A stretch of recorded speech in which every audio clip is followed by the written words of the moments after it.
Okay, well, hopefully that'll do it. It should be, because it was I basically started and stopped that stream. Anyway, let's just continue and hopefully it'll get going. How weird.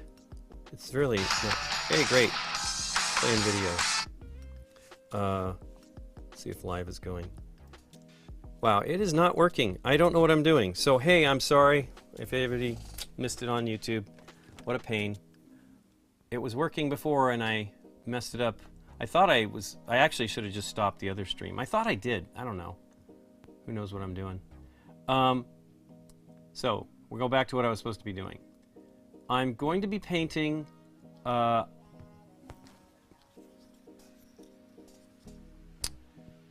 Black Widow and Natasha, right? And this one I did, on the right, was one of the earliest ones I did with the new format type of deal that I'm doing. Hey, there we go. Maybe it's going. It had, yeah, it does look like it's going. Hooray! Sorry about all that craziness. This one I did with Airbrush, and I think I did like extra highlights on her face to make it a little bit less, because I don't know if she was the first normal kind of human flesh tone face I painted, but she looks pretty good comparatively to some of the other ones. So I might have done some blending. It's been a while since I did this. I think it was summer 2021. This one I'm going to dry brush. As I was saying, I hadn't painted anything since I was last streaming. The last thing I worked on was Elektra here. And I used that one straight red that I was not entirely satisfied with. I mean, it looks good. Basically, it just lets the shading that you do in the undercoating come through pretty well. And it looks good, but I want a little bit more shading to happen. So what I'm going to do is dry brush this today and hopefully paint some of it, but it does need to dry. But I wanted to show you how it works. I have done one dry brush paint job on the, oh, I'm showing you this stuff and I'm not cut to that. Hooray, Lincoln. So yeah, here's what I'd done on previously, and this was all airbrushed as far as the undercoating. So this is like the standard kind of airbrush undercoating, and I like this a lot, but it's not cheap, and it's definitely cheaper than using the spray cans in the long run, but you still have to buy an airbrush. And I will say, I used my little compressor today to paint this black. I was going to actually paint this black with a brush because I want to do the whole thing without using an airbrush, but I didn't have the time. Today was essentially our tax filing day, and so we had to get that together. I had so many problems with the technological aspect of it, and I'm not I know what I'm doing pretty much, but literally every step of the way something was wrong. So I just airbrushed this. It's thinner than it would normally be. I kind of feel like you need to have it be a little bit thicker, and a painted with a brush one would be thicker. One of the differences, of course, will be that you will have some brush strokes, which might be a good or a bad thing. But literally, you just paint the whole thing black, you let it dry, so you can see I didn't brush it like I would have. There's gaps in between the stones that she's standing on that are not black. But I used this airbrush, which was an inexpensive airbrush. I should have used the airbrush that came with the compressor because it functions at a different pressure level than this one. This one needs higher pressure, and I believe it's higher than what this compressor does. Now, part of the issue might have been that I was running this on it, which is a regulator thingy. It's not really. What it's meant to really do is this. It's a quick release deal. So I can quickly change it, and I just had that on there, so I just used it. But this didn't do a very good job covering. It did a fine job, but it took forever. And then I switched over to my regular compressor, and it was done in about a minute. So this could have been the problem, but part of the issue is likely also that it needs more air pressure. So I know that my Badger Sotar 2020 was perfect airbrushing with these paints. Now that's part of the other issue.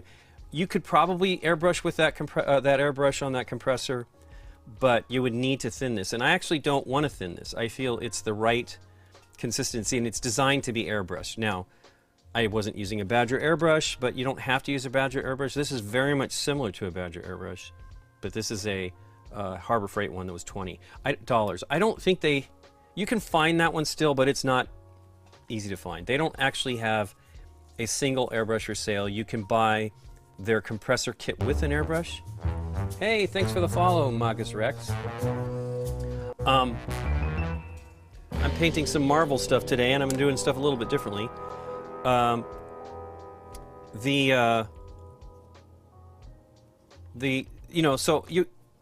55. I mean, is this that airbrush? The compressor plus the airbrush was $55 to $70, about $69. It's been on sale a lot lately. A friend of mine, Brian, bought one as well, and I'm going to help him learn how to use it. And I think that little compressor regulator might be beneficial for that airbrush, because the one thing that I got with the airbrush, another $40 airbrush I brought on Amazon, that one came with a bunch of parts, including this specific compressor adapter, the quick release adapter, and it was pretty awesome. It came with the one thing that it had that these others don't, was a little adjustment on the bottom that would allow you to adjust the pressure so that the paint won't come out as quickly. With the airbrush that came with the compressor, it sprays out very fast, a little faster than this one, maybe twice as quick, and that seems, it's not really a problem, but it does seem to go through the paint quicker. And maybe you might be slightly over applying it, which you really don't want to do. But this paint dries very level, so it should be okay. But I just want to let you know that the compressor may not be ideal for every airbrush, so if you do decide to later buy a different airbrush than the one that comes with the compressor, you might want to look for ones that function at a lower pressure. Definitely the Sotar does. The Sotar is designed to do details. And hey, Mom Gamer. I think Mom Gamer had purchased goodness, what was it? An Iwata. And those are great airbrushes too. They're a little bit more expensive. Well, they're considerably more expensive, but they're not terrible. I noticed Badger actually had, not Badger, but Amazon had the Badger Sotar 2020 for $116. That's not, that's not exactly cheap, but it's not, it's a great price. And I almost bought it because I kind of want a second one of those after using one of those finally. The one I used it before, but not like I have been doing, because I was actually doing detail work. I did that stuff on Dormammu where I, painted the edge of his flame hair, and I did the little highlights on his shoulders. Yeah, you can varnish with the airbrush. Just, here's the issue with that. You have to clean it very, very well. Varnish really kind of can screw up airbrushes. So that might be an excuse to get a less expensive airbrush. But if you're good about cleaning it, it shouldn't be a problem. But varnish is different than regular acrylic. So yeah, I did that was Mom Gamer asking if she could do that. So I did the overspray, and I did that all with a Sotar. I did this down here, and it was like at the desktop with the tiniest amount of paint, and I couldn't even smell it in the air. So I was really, really excited and impressed with how that worked. So the Sotars are nice. They're meant to be detail airbrushes. I was watching Adam Smasher Tabletop Minions video from last week, where he was showing stuff that he had purchased at Adepticon, and one thing he had, which I do not have, is a Drybrush palette. Awesome! I'm glad you're enjoying that airbrush. They're good to have. There's a lot more you can do with it than painting minis too. I mean, you can cake decorate, you can do makeup and fingernails. Anyway, he had this Drybrush palette that was essentially just it was kind of like this, right? It has some detail on it, and then you prime the palette. Although the video I showed from Artis Opus, yeah, ARTISOPUS is the two words. The manufacturer of it, they were dry brushing directly on the surface, which I believe they say that you should prime it, because you just basically are dry brushing on that, and you get the consistency that you want, which I really want to get something like that. I just want to see how that works. I have always just done it with a towel or a napkin. So I'll show that today since I don't have that. But one thing I do, you want to get the paint very, very low on the brush before. I mean, it's like there's actually feels like there's no paint on it when you paint. But the neat thing about using that palette is you can actually see that level, like because you're dry brushing on something that has surface details and stuff, because it's like it's laser etched or something like that. You will get a good indication of what bold titanium white. You'll get a good indication of what that.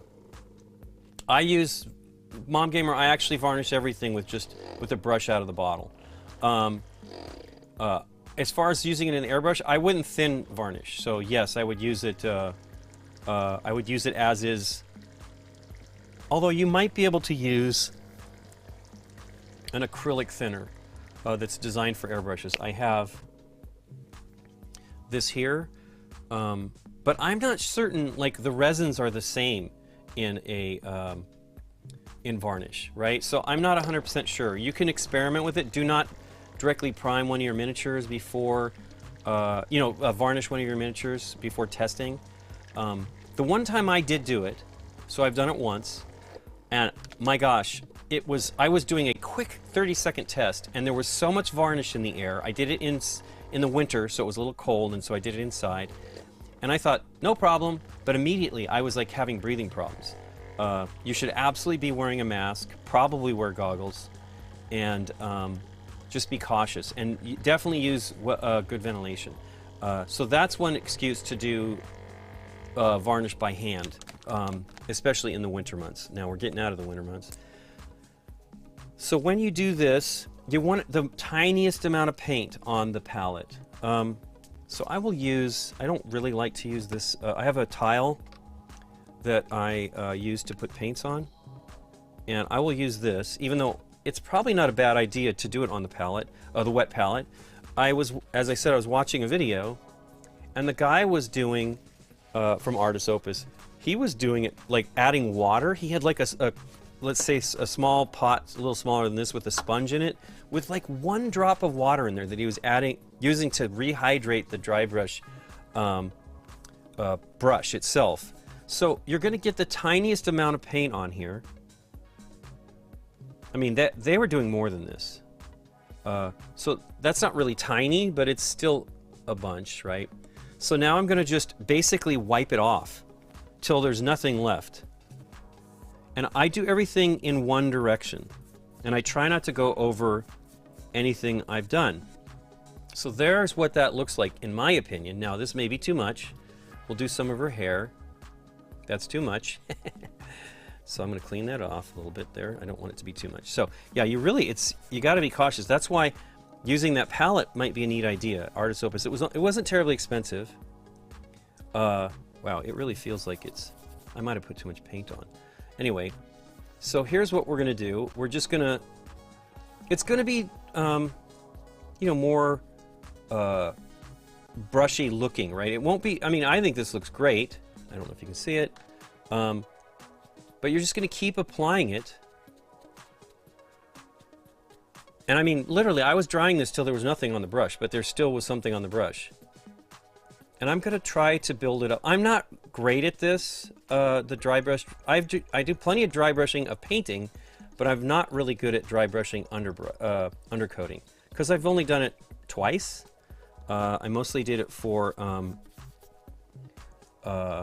it's just going to be on her nose.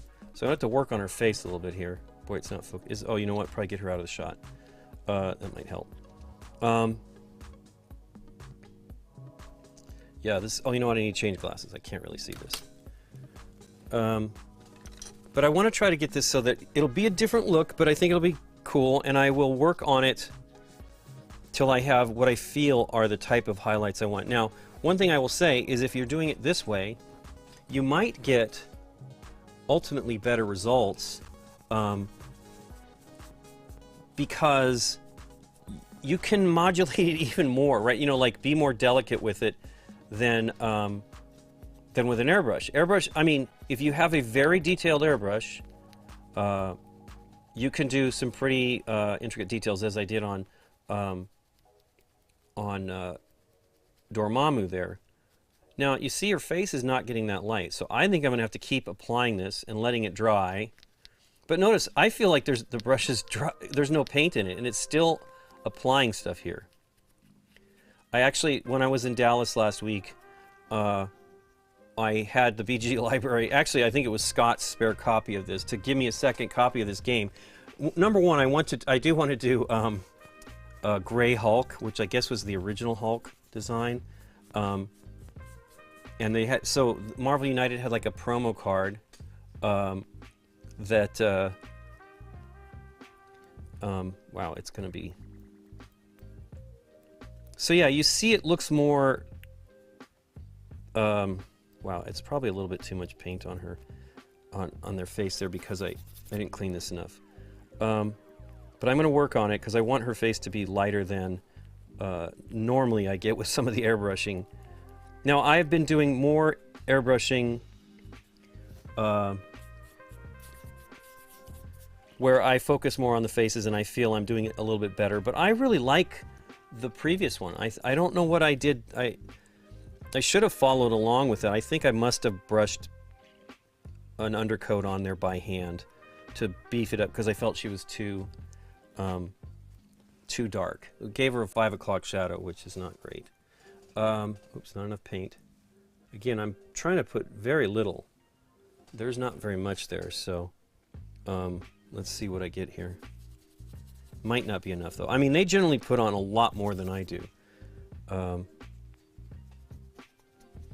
And you'll notice that it's like, you get like a dry dust, and supposedly with one of these dry brush palettes, it doesn't do that as much. And so Adam was saying he was using magazine covers to dry brush on, and so I'm not sure what, you know, to wipe the dry brush on. I'm not sure what that does, and I probably should have tried it, but I didn't want to do it for the stream. I do know how it works with these, but yeah, see, it's kind of got a much more texture to it. And her cheeks, this is because I applied too much on these two cheeks, and her nose is a little bright. But that's okay. That's a zenithal highlight. Essentially, you're going to have a brighter light on the tip of the nose and like the brow ridge and things like that, and the cheeks. So, but you don't want to wipe over the other when you're using a paper towel or napkin to dry to wipe this on. But yeah, it's definitely lots of little particles are falling because of this. So that's one of the things.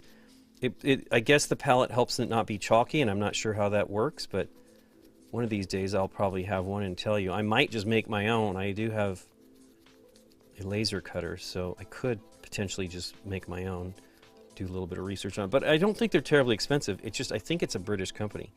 So, and you know, there's just shipping stuff is always, it's been worse for a few years now, but maybe it's getting better. I haven't bought that much over. I did buy stuff. I bought the Wakanda Forever Blu-ray, 3D Blu-ray from Japan, and that got to me in like a couple days. Yeah, there's too much on here, but it's okay. I'm not going to worry about it too much. I definitely don't want to redo things because of that. It's not worth it. But you're trying to do it, you know, where things like her knee should have a little bit more bright spots than this leg over here, and her chest should be a little bit brighter. So I think you could do, with a dry brush, you can do more subtle, without the skill of like a really good airbrush artist. And I've done airbrushing forever, but I am not a great airbrush artist. I'm okay. But I feel you can get a lot. Airbrushes can do a lot for you, and I think they're worth, gosh, I keep getting this out of focus. I think they're worth doing. But also, the point of this is to show that you can actually do pretty great with just a brush. You know, you don't need to. Now, this is a makeup brush. This was like $2 or $3, I think, and then this one is $4. I generally go for the bigger one, but just now because I'm doing so much smaller detail. And Artist Opus makes some amazing looking dry brush brushes, but I just, you know, I'm not that much of a dry brush artist, and man, the guy doing the video with that palette was doing a phenomenal job. Now, he's obviously experienced at doing that. I am not. So one thing this will be doing is, I actually painted highlights on her hair. That's what I've been doing on all of the hair, longer hair, is I'll do like streaks of light on top before I paint the the overcoat, you know, the contrast paint. So this is going to be doing that for me because it's much stronger, right? I'm only hitting the edge, so underneath here it fades off quickly, right? And I think that that's one of the benefits of doing the dry brushing. I mean, dry brushing is great. As I said, Adam did a video for us where he painted some Hellboy. It was a live stream video where he had some Hellboy miniatures, and he dry brushed those. He did one with maybe with rattle can and one with dry brush, maybe airbrush, I don't know. I know he likes to airbrush, but he also does do rattle can, especially for his videos and stuff.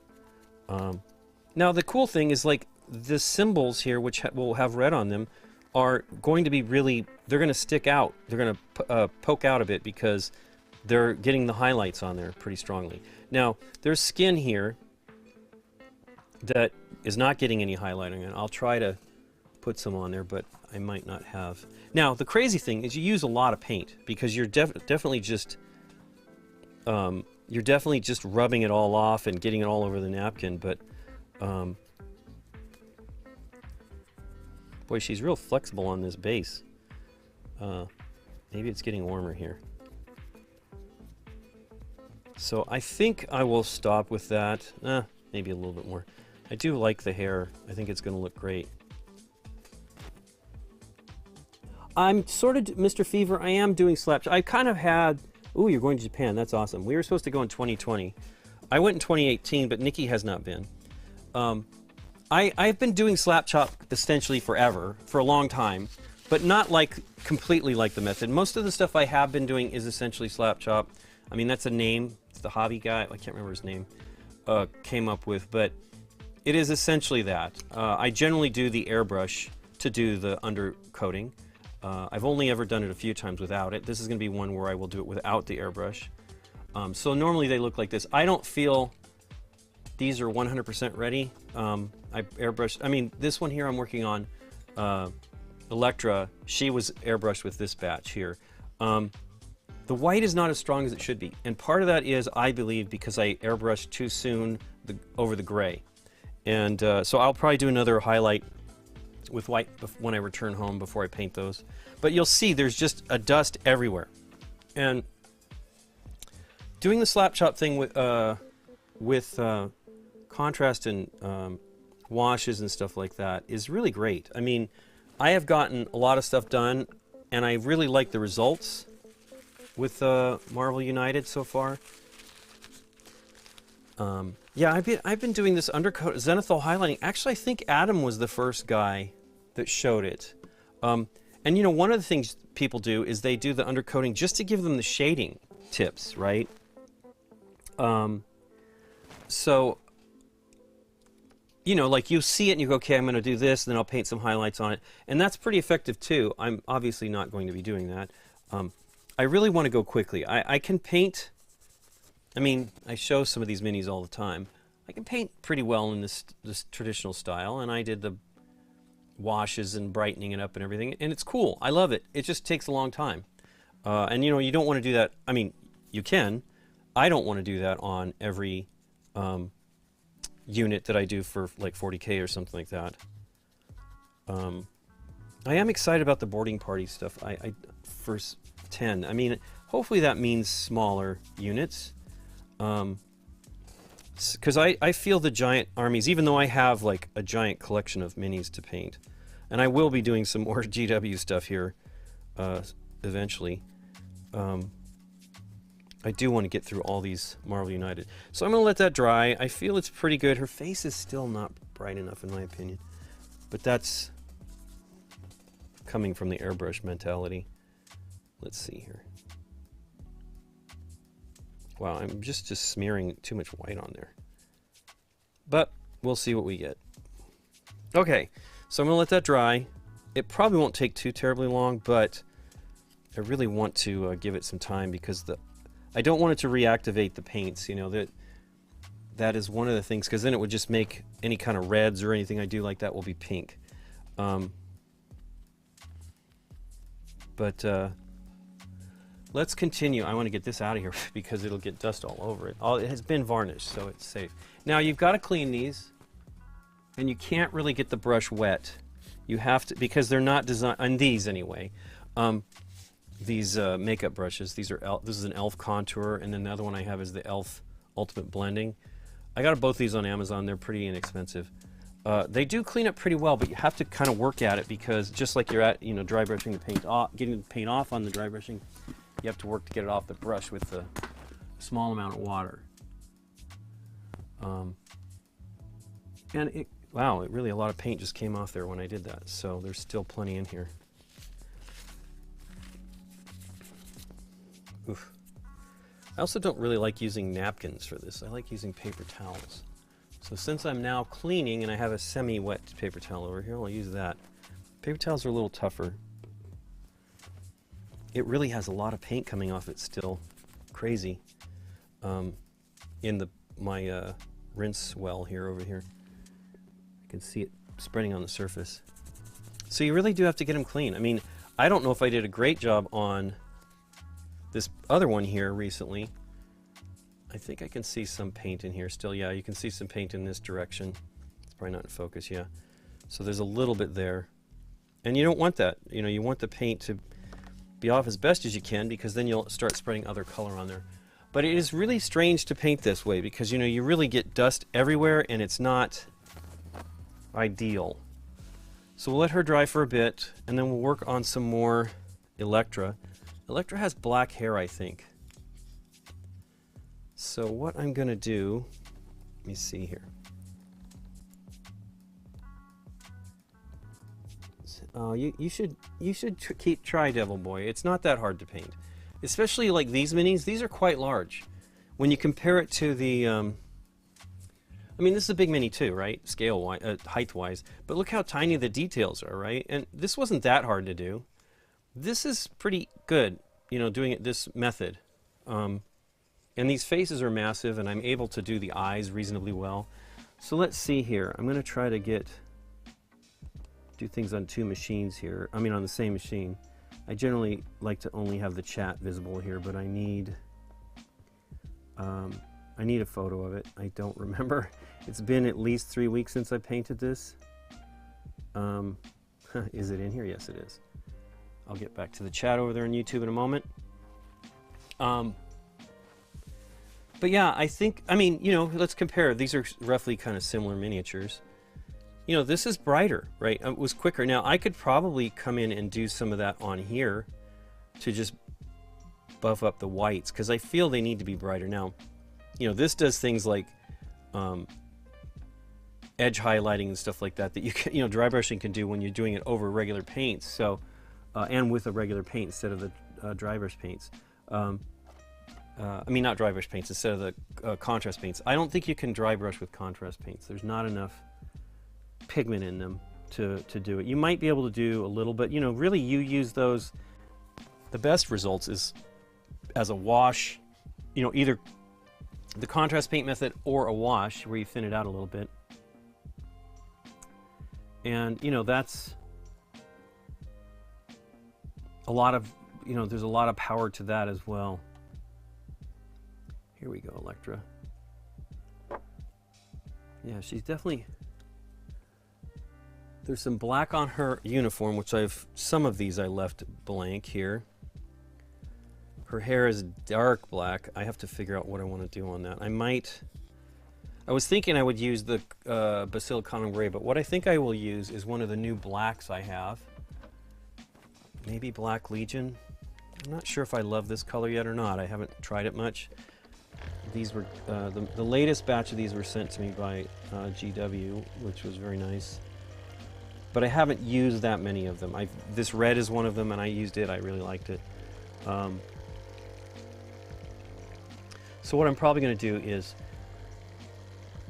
put some of the paint on my wet palette, and then use some of the contrast medium to actually lighten it up like I normally do. So I will build up the color as I go. So maybe what it'll do is let the highlights on the edges be stronger, and then I just let it flow a little bit into the valleys on her hair, maybe. I generally actually don't have to do too much, but as you can see here, I did not do that great of a job cleaning her hair, which is a bummer because I was trying to make sure I clean these as best I could, but it's funny, they're not as easy to see until they're primed, and then you're like, oh, well, crud, I didn't do that good of a job. I really don't like these pots, man. This is not closing properly. It has paint in the edge. I like using these pots with the contrast paints because, you know, I often apply directly out of the pot for contrast paints. Not all the time. Like I said, I put a lot of it on my palette. This is not going to come up. But I need to get it so that it doesn't... All it does is cause the paint to dry. I don't know. I mean, I know why. Then that may be why they do it, you know. But I've never been a fan of any of their pots, really.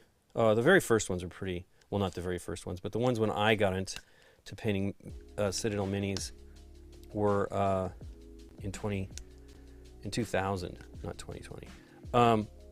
In around 2000. Those were not great, but the ones that were immediately previous to that were pretty great. Wow, that is a lot of contrast medium that's stuck in the lid, and that is why it's not closing. There are ones that were made. So here was what was the quandary for me.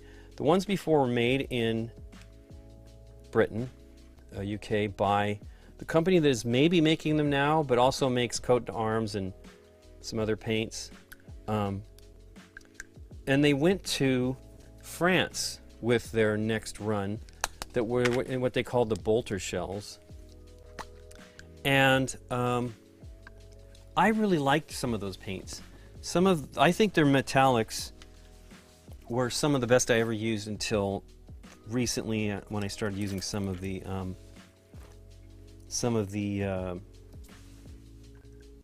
airbrush ones from Vallejo. Yeah. What is it? Let me see what it's called here. I have a couple bottles and I like them, but I don't have any gold from them yet. Airbrush colors, yeah. These silvers are nice. I don't feel you need to thin them, and that was one thing that I really liked, at least for me, here in Southern California, using the Citadel ones. They were pretty great. They went on really thin. This was, you know, some of the earliest painting I did with Shining Gold, I think is what it was called back in the day, which I just loved.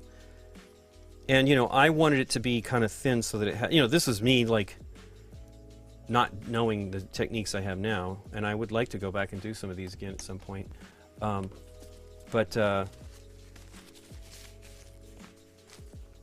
look, I barely use this one. Look how much is in the lid.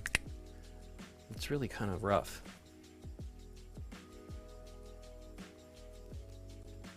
But yeah, I actually really like those paints, and I just really didn't like the bottles. They were really bad. So I had bottles that would dry up almost within months of opening them. Within, you know, ones that I had just used a little bit of, right? They were like not a color that I use all the time, and I'm pretty meticulous about closing them, although you saw that I didn't have that contrast medium fully closed somehow. How it kept building up, I don't know, but I probably left it open, right? You know, like I sometimes, I don't know, the contrast medium doesn't seem like something I would, wow, that might be too much, but, oh, shucks, let's just see here low what I got. It's probably too much, although maybe not. Now, I don't know how good this is. I liked the Templar, what was it, Black Templar? Black from the previous batch.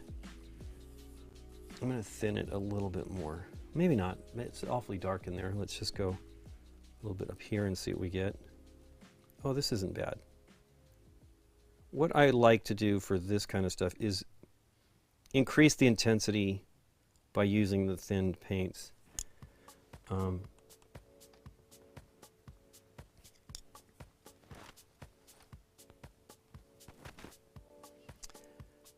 We had a friend of Gabby's over last weekend when we filmed. We ended up only filming one thing because we had a problem with the other. The more technical stuff. And he was saying he was trying to do miniature painting, and I was telling him, you know, really you should try. I mean, I wish we had, you know, I used to paint with my friends. They were not that close, but they were close enough that we could do that. But nowadays, well, plus we were a little bit less, you know, encumbered with life at the time. But we would get together and paint, which was fantastic. I have done some painting on Discord with some friends in Germany. I really liked it, but you know, we're at a completely different, you know, 9 hours difference between them and us is just impossible. So for me to paint with them, I needed to get up pretty early. And I'm not at my best at that time of the morning, I think, as far as, I mean, I'm one of those people that can wake up and be go, go, go, but I mean, I've spilled paint twice. Actually, no, one time with them, and then one time when Scott and I were streaming in 2021, I spilled the Silicon Gray with Scott. I think I did that before I did the Ironed in Yellow with the folks in Bonn, Germany. So yeah, it's going to be grayish. And then if I apply more... Mom gave me, she did yes, oh, foam board. Yeah, yeah. There's some great stuff. That was one of the things Ryan was saying. He was doing inserts, but not with foam board. And to me, that's a great idea because some of those inserts, like the wooden ones from Meeple Realty, and I like the Meeple Realty ones though, but and then the ones from, oh heck, Broken Token, they really are kind of heavy. It was one reason why I did not want to go with the full. Broken Token makes a full-on thing for like Elder Sign, and I just didn't want to put that much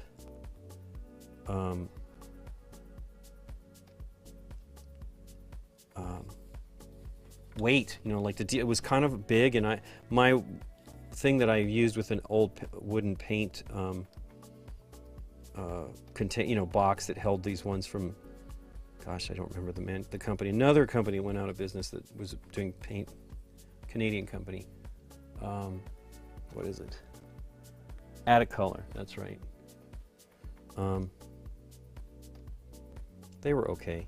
I like their paints, but I still have a lot of them, but I don't know how good they, you know, I never use all of them. That's one of the things I don't think that, you know, people always want to buy a basic kit to get started, but I really feel you should buy the colors you need and build from that instead of, even though you probably will save good money doing it that way. I certainly did with that kit, but there's got to be 70% of them that I've never even used, and that's just silly. So now I generally don't buy, I did not buy all of the first range of the contrast paints because I specifically was, you know, number one, trying to get perspectives on what the best colors were to use first. And I still am missing 10, I think, from that first batch. They did send me all of them for the new ones, which was cool because then I can actually experiment and see how they work. Hey, I didn't paint that red. That's not good. Well, I'll do it after the black on her arm. I was trying to rush that day, but I really wanted to sit down. I thought, ugh, I got it all over that arm. I thought I would be able to do some this weekend, but I just did not have time.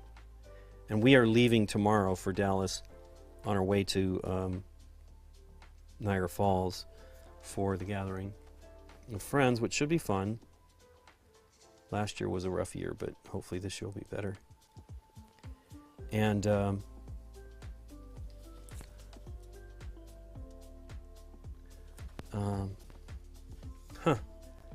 I mean, her hair looks kind of cool like that. I definitely will just let, oh, great. Got it on her bandana here. This is what my problem with like the layering of this stuff. Now the good thing is it's dry, so I probably can get the paint off. See, I got it on her, yeah, crud. I've already scraped some of the paint off. Contrast paints are thin, and you got to be careful with them. So I'm going to touch that up. One of the things you could do is just paint it a little bit gray and then paint it over that, which is probably the smart thing to do. I'll let her hair dry and see where we're at. Actually, there's just clean that off, and there's a few little spots I can see that I missed.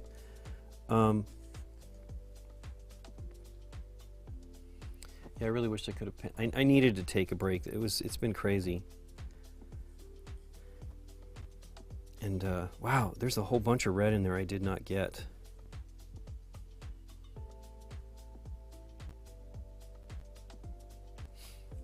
Again, it's not going to be that visible, so the red, it won't be that big of a deal if I get a little bit of black in the very back there. Now she's got black eyebrows.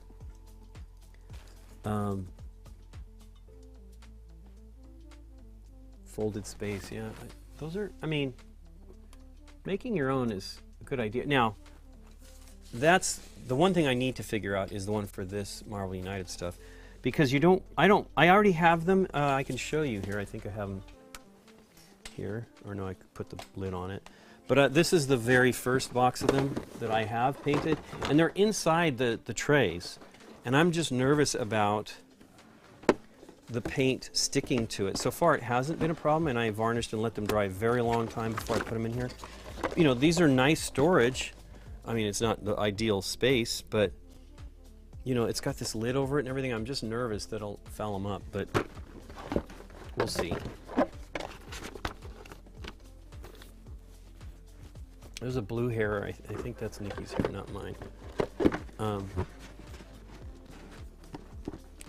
But I really want to play some more of this too.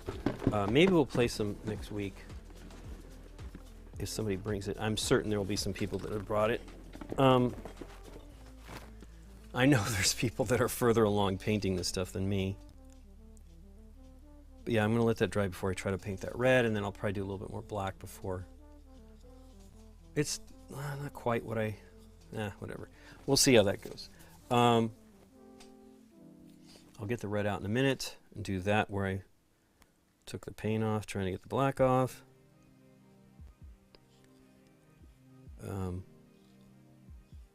But yeah, these are actually, I feel, good minis to get started with. And you know, you can buy the base game for pretty inexpensive, so it's probably, you know, if you want to get into it, it's a good way to get started. Boy, I don't know if I didn't clean that brush.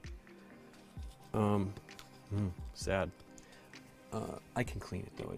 I did clean it. It's not stuck with paint in it, but I generally clean with this soap, brush soap, and conditioner, preserver as they call it. I'm sure I was rushing. I'm essentially going to be doing the same thing. So the Brothers Murph are going to start streaming at 6 o'clock Pacific. I'm going to have an alarm go off, so I'll let you know. Anybody that's watching on BGG will automatically go over to their stream, but if you want to hang out and continue to watch, I'll still be on YouTube for probably a little bit longer, and Twitch will stay, but it just won't. We'll lose the folks watching through BGG. But yeah, I need to try to. We have our flight is so early. Every flight we have scheduled now. Our very first one a few weeks back, and then this one coming up, and then the one for BGG Con. We leave at 5 a.m. and that is brutal. I want to paint her eyebrows. I want to torture myself is what I think I'm saying. And her eyelashes, you know, that's stuff I'm not used to doing. I think this brush is not great. It's a German brush. Raphael or whatever was who made this one. But I don't think it's that good. And I know people really like the Raphael brushes, but I've only ever had two, or three, excuse me, two of this batch, and then one a while back, and it was okay. If I could, so I have like, I have had some ones, I don't, you know, this is a 00.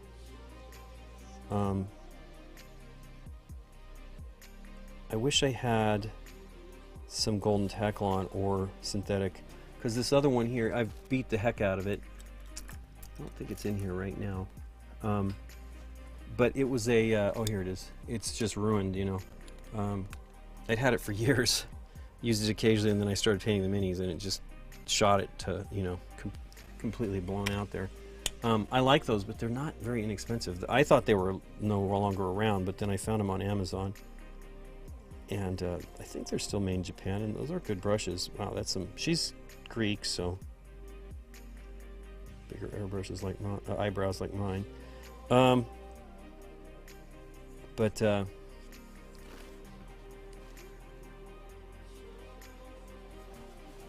see here. But yeah, we're rushing and rushing. Oh wow, I didn't even finish her leg. I was trying to like do all the color before I wrapped it up that night, and I missed a bunch. And my head's in the shot.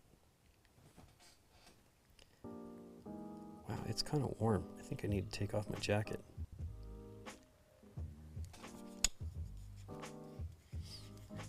The biggest issue we've been having is just it gets warm in here in the studio with you know, without the AC going, but we don't always love to have the AC going because wow,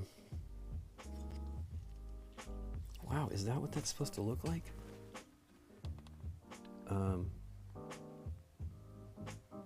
Does have black up there. Okay, well, then I just saw that I was supposed to not put it on there and stopped, but it doesn't really look like a clear delineation of where I'm supposed to paint.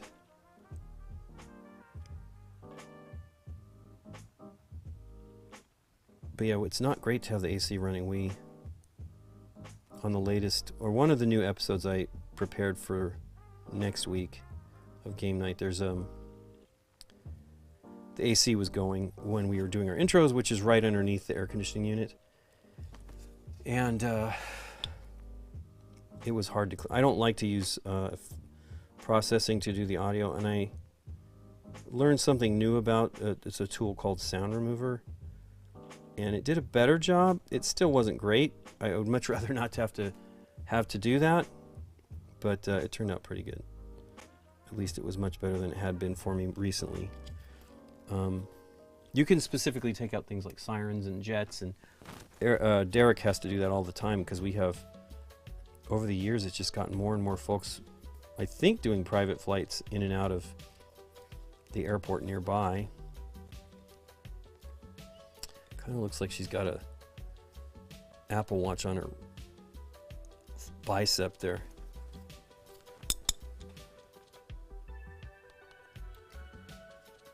Okay, it does look like I have to do her foot. Oh, see, I missed that whole other leg. So I'm going to do some red now because I want to continue.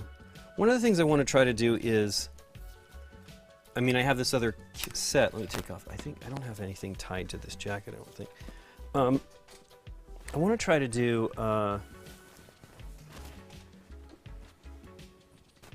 man, what was I saying? One of the things I want to try to do is do like a standard wash over this kind of stuff, since this essentially looks like almost a traditional acrylic paint because of the way this contrast paint specifically works. I think I did this plain on the, we'll see. I usually have my palette still here, like when it dries up and I can see what I was working on and I can figure out what I was doing, but I just cleaned everything up when we left the last time, so I had none of that stuff available to me, which is kind of a bummer because, you know, I don't remember everything about when I'm painting all this, you know, all the little elements that I was working on. See how much brighter it is when it's fresh, so that gives you an indication of like how much the color draws down as it dries. But yeah, because it's so straight, I want to see about doing a wash over this without destroying the effect, and it shouldn't, but I have not done that yet. I mean, I have done some. I've done. I use Strong Tone from Army Painter. It's basically another wash, like, or shade as they call it in Citadel terms. Where it's, you know, it's a thin color coat that will, with some sort of medium that makes it so that it settles pretty well and it doesn't do too much coffee stain. I mean, I've seen plenty of videos where folks have had some not so great results, particularly with the new shades, but I have been using the new shades because I figured I might as well get used to trying them out, even though I went to a hobby store here in the valley called Geekatis, which has great stuff, and it's run by a great guy who has a really good, you know, for a store in LA, has a really good inventory, and actually has paints from several different manufacturers, and you know, he has Army Painter and Citadel. Wow, this is going everywhere. Mistake. Let me get a clean brush to do this. Clean it up. But yeah, it's nice to be able to have a store, because the one that for months I kept trying to go to another one in the area called Game Ogre, and they don't carry actually the strong they do carry strong tone. They don't carry the speed paints from Army Painter, which is a bummer. I mean, they're just all in on, you know, you only have so much shelf space and how much it costs to actually have all that, and they just have contrast paints, and you know, that's basically fine because that's mostly what I want, but I would like to try to use some of these other ones. We'll have to see about doing that. I heard that they were going to release like a version 2.0 of the paints, and I think I want to buy the new versions of them, so I'm waiting. We went to a store, I talked about this recently, we went to a store in Pasadena called not Game Empire, which isn't that anymore, it's called Odyssey, Gameology, and they have a pretty good store, and they are definitely lot more paints, not quite as much board game, tabletop games, but they I just did a nice job on that. But and you know, their play space is entirely, I mean, it's got a coffee place out next door that's got a bunch of outdoor tables, so you could potentially play, but outside. But the problem is you know, that was a busy coffee place, so I don't know if that would be good. But they definitely have tabletop miniature game space for that. But it was a good store, and the neat thing is they have really good prices. They basically have online prices for their paints, so the Citadel paints were pretty good there. So like, if I feel like it's not exactly close to us, but it's sort of close, we could always go have dinner out there for some reason. So I may go out that way to get something if I need it in a hurry, which is great because they actually had a pretty fantastic selection of both Army Painter, AK Interactive. Now they didn't have, I think they had AK Interactive Airbrush paints, which, you know, I haven't used those yet, and that's not a bad thing, but I don't generally use specific airbrush paints too much.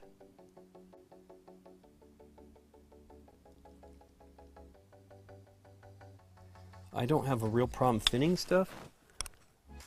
Foam boards and 2-packs, you can do a lot of stuff. That's pretty cool, to make those inserts. I never have done that. I've definitely used foam board and toothpicks for other things, for well, terrain being one thing, and for, I used to do architectural models, and I really loved doing that, and that was how we built a lot of that stuff. Mostly terrain, because once you got to the buildings, depending on the size of the model, scale of the model, you might want to do, generally I would use what we call chipboard, which is, you know, basically brown board, or the stuff that's on the backs of notepads and stuff like that. You can buy large sheets of that, and that was a good scale. Like, you'd use that as the thickness of a wall, so that it would be roughly to scale when you assemble the model. I did do one large scale model to show a fireplace to someone, and they wanted it, you know, they're like, we needed to do this, we want to see it, and so it was going to be mirrored on the outside, and it was at a sliding glass door, and she's like, can you build the outside one? I'm like, well, here's what it's going to look like. And I just had her look in the mirror, in the sliding glass door, and you could see the reflection from the stuff inside the house. And so she's like, oh, okay. You know, thankfully I didn't have to do that work, because that's a lot. It was funny, I lugged up a whole bunch of giant sheets of cardboard to do it. let's see here. Where are we at on her? She seems to be doing okay. Could probably do some hair in a bit. I generally do the face first, so maybe we'll do the face. But yeah, I used to have to work on homes and stuff. That was what I did directly when I was in college still. I worked for 2 architects and did design work and model fabrication and stuff like that. And that was really fun.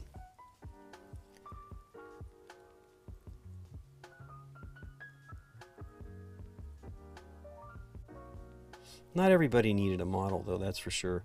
Mostly that was like, well, it depends. You know, we did homes. And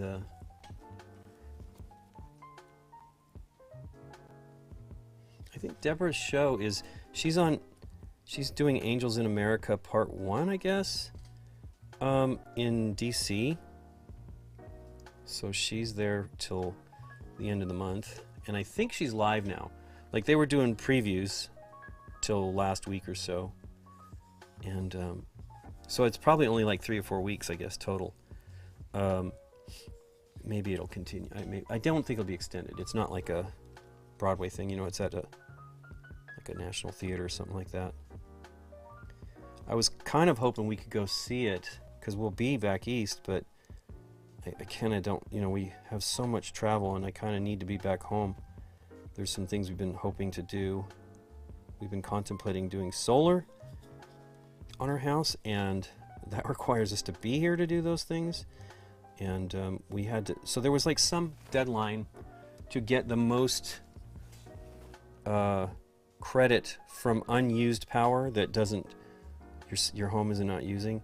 And it's still another week away, more than a week away, but the company we were doing it with went through all this stuff, and then they're like, hey, we realized that we can't do any more, and so we were already too far along with them, so we're missing out on that, which is unfortunate but not terrible. I'm not really that concerned about that stuff. What I really want to just get is what we were hoping to get, and that was the problem. The guy that we were dealing with, a good guy, nice guy, but he was just not giving me what I needed for our contract. I'm like, I can't sign this contract without this, and so it didn't happen. And we needed to get it done before we left 2 weeks ago, so...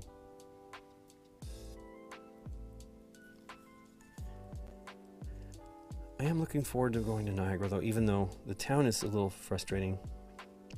I'm hoping it's bouncing back. It was actually pretty great when we first went there. I mean, you know, not perfect, but so much stuff is closed, and I'm sure the pandemic closed a lot of stuff, and the hours were terrible. And we went there in 2021 in August after they had delayed the event, and it. Like, you know, the staff, we can't eat in the hotel. You got to go someplace, because there's not even very much stuff open in the area. And so we'd go to restaurants, and the staff would be they'd be way understaffed, and so it was frustrating. And so we were just like, the moment we got there, we're like sad, because it was like, well, this is terrible. Can't go anywhere. Though Nikki and I found a cool place. Hopefully it's still in business. Last year, which was you can't do dinner there, but you can do breakfast and lunch. And it was pretty nice, and it was kind of quiet, so it wasn't, we had paranoia about getting COVID. I guess they had a bit of a, outbreak at Dice Tower West, which is a bummer. I was talking to someone who was there, and they felt the pressure to take their mask off. And they didn't, ultimately, and they didn't get it. And his concern is he has had it before, and he doesn't.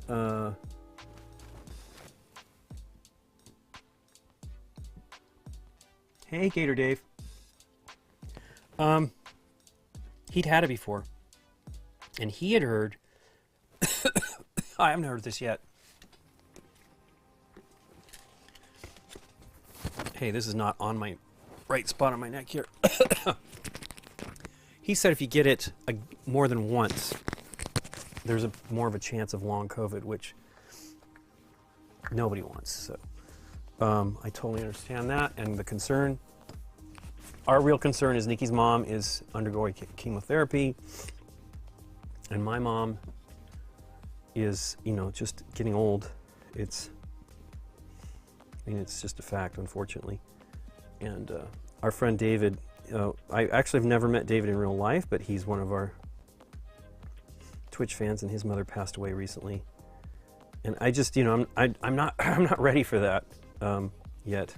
I don't think I'll ever be ready for that, but I'm just not prepared. Now, my mom's not in that bad a shape at all, but she is aging, and I kind of had that realization the other day when we were at lunch. She reminded me of my grandparents, and that freaked me out.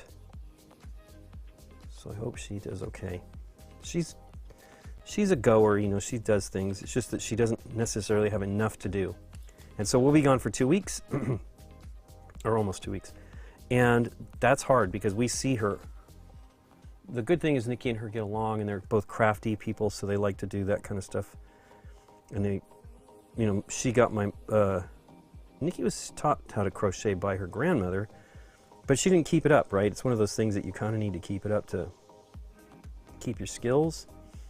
And so I just kept telling Nikki, I'm like, you have to keep doing it for you to get good at it. You know, you have to like build that muscle memory. And so my mom is very good crocheter. And so she helped her get back to doing it, which was great. Oh, these are not great. I'm not doing a great job on these eyebrows and eyelashes, but it'll be fine. I've had both COVID and RSV, and RSV was worse. Oof. I don't want any of that stuff. I think, who did I know that got RSV? And it was pretty bad. But my aunt had COVID.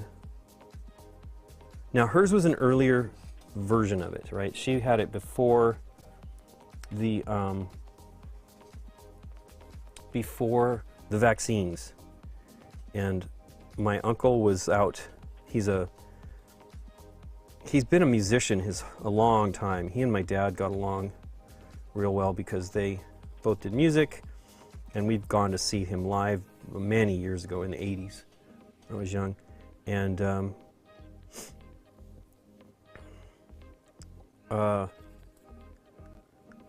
so he now does live sound. It's like his hobby, right? Although he goes all over the place to do it. And he got it from out there and gave it to my aunt, and she was frustrated because she was still, they were working, and you know, they were doing some, because she works for a school district, they were doing some work for home stuff, but it was hard. Because at that point school was back in, I think, when they got sick. And so they didn't want to give it to each other, and you know, so it was bad for her. She still can't taste her food well. I mean, you know, part of that could be age, but she's not that much older than me. So who knows? It's really a bummer. I think that's supposed to be, I think I noticed that the last time. It's supposed to be part of the knife, so I will have to do something with that. Did I get all the rest of the red that I need to do here? I think so. Nope, there's some inside there. Let's see if I can do it. It's one of the reasons why I kind of, you know, I do like sometimes doing some of the stuff unassembled, which is, you know, you can do that with GW stuff because nothing comes completely assembled. And I like to do that stuff, but these don't. And so the couple of things that I find that are a problem, which I've mentioned many times, is I kind of have it in my head they're ready when they're assembled, because I usually clean them quite a bit before I glue them together. And I'm not cleaning them as well. As like I said earlier, I can't really see it sometimes until it's primed. And so if I catch it before I even start painting on the stream, I will scrape it and then paint the undercoating and then touch it up. I mean, you obviously notice it when you do the highlight of the undercoating. And I wish I could catch it faster than that. Little government people have been coming in the office after testing positive. Oh, I feel bad. You know, that's part of the issue is like, it's still, you know, you still have it capable to get it. And like, you know, unfortunately board gaming is like one example where it's not so great. You close quarters, you're touching things others are touching. And nobody wants, you know, even before this mess, people would hang out when they were sick. I mean, I got So I definitely got sick. I thought I had allergies, but then Nikki got it, so I know I don't have allergies. But I wouldn't be surprised. I do have allergies, but I am surprised it wasn't, because we have just everything is blooming, like the craziest bloom we've had in forever, probably since we moved into this house. We might have had a good rain early on, but 94 was when we had the really last great amount of rain. And so I thought it was that, but I had a stuffy nose. I mean, it's like I don't have any, I have a cough if there's any, like, you know, phlegm or whatever. But generally I'm not coughing at all or anything, just a stuffy nose. So I thought for sure it was allergies, but it is not. And the downer is Nikki really, really gets hammered when she gets sick. Her sinuses, you know, she's got tiny little sinuses. And so just whenever she gets a infection, and it leads to infection, not when she gets a cold, it'll lead to infection. So next week it won't be any fun, and then she'll be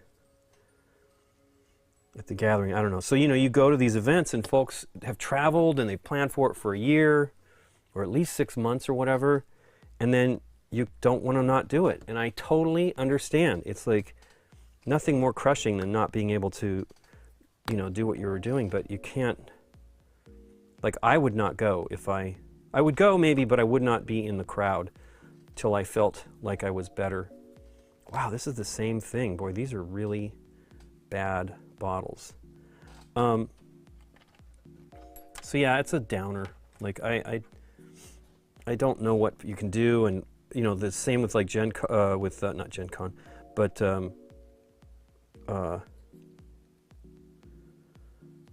Dice Tower West, you know, it's, everybody just wants to be done with it. I mean, I know many people that want to be done with it, and I do too, but we can't get Nikki's mom sick, not right now.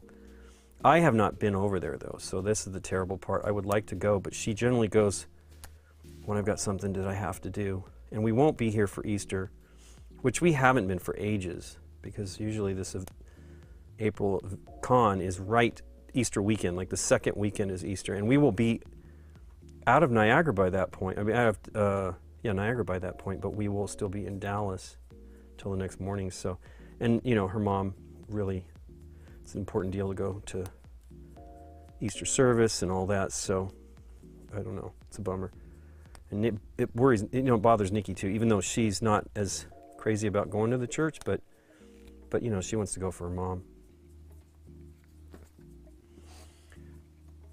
Hey Seth, I'm glad you're here. I'm working on the mother starting to slow down, both physically and mentally. Oof, yeah, no joke. It's hard to see. Hope you're doing good, Seth. I'm having fun. I've been dying to paint since before we left and since we got back, so, but I just haven't had time. Boy, I'm really trying to get this paint out of here. Just close this up. Because what it does is it just ends up drying out more paint. I can't get a good seal on this. And the funny thing is, I don't feel I leave these paints open. So what must be happening is I don't get it sealed right, a little bit of paint gets in it. Because I don't use this paint that often. I've had this actually for 3.5 years. I bought this when I was trying to get Scott to do the paint the minis, you know, because he had done it like a long time ago. And then we did some in 2009 when I think the 3rd edition of Space Hulk came out, and I painted mine. The one I have one here that was actually a replacement. The one I had done, I gave to the BG library because I did the Marines, and he's like, it'd be good to have painted ones. So I'm like, okay. And so I brought all the minis and had brought my paint. I finished them up, brought them, and then we painted the Gene Stealers, which was fantastic. And, you know, quickly, and very neat job. I really was very happy. I haven't done mine at all. And so, paint everywhere. I was trying to get him to do it, so I bought that paint, and I bought some of the earliest, you know, just as the contrast paints had come out, we went to, I think they came out in June, and we bought that stuff in like July or August. I think it was August. And then, I painted a few of the, God, gosh, I never remember what they're called. They painted these tree people, I guess, essentially. They're not, though. There's some sort of Yggdrasil something or others was the name of the unit. But not Yggdrasil, that can't be right. Anyway, I did them very quickly, and I brought that paint home because I knew Scott wasn't going to paint them. And I did leave the spray can. I think that got lost in his move. Wow, I got paint everywhere. And on my hands.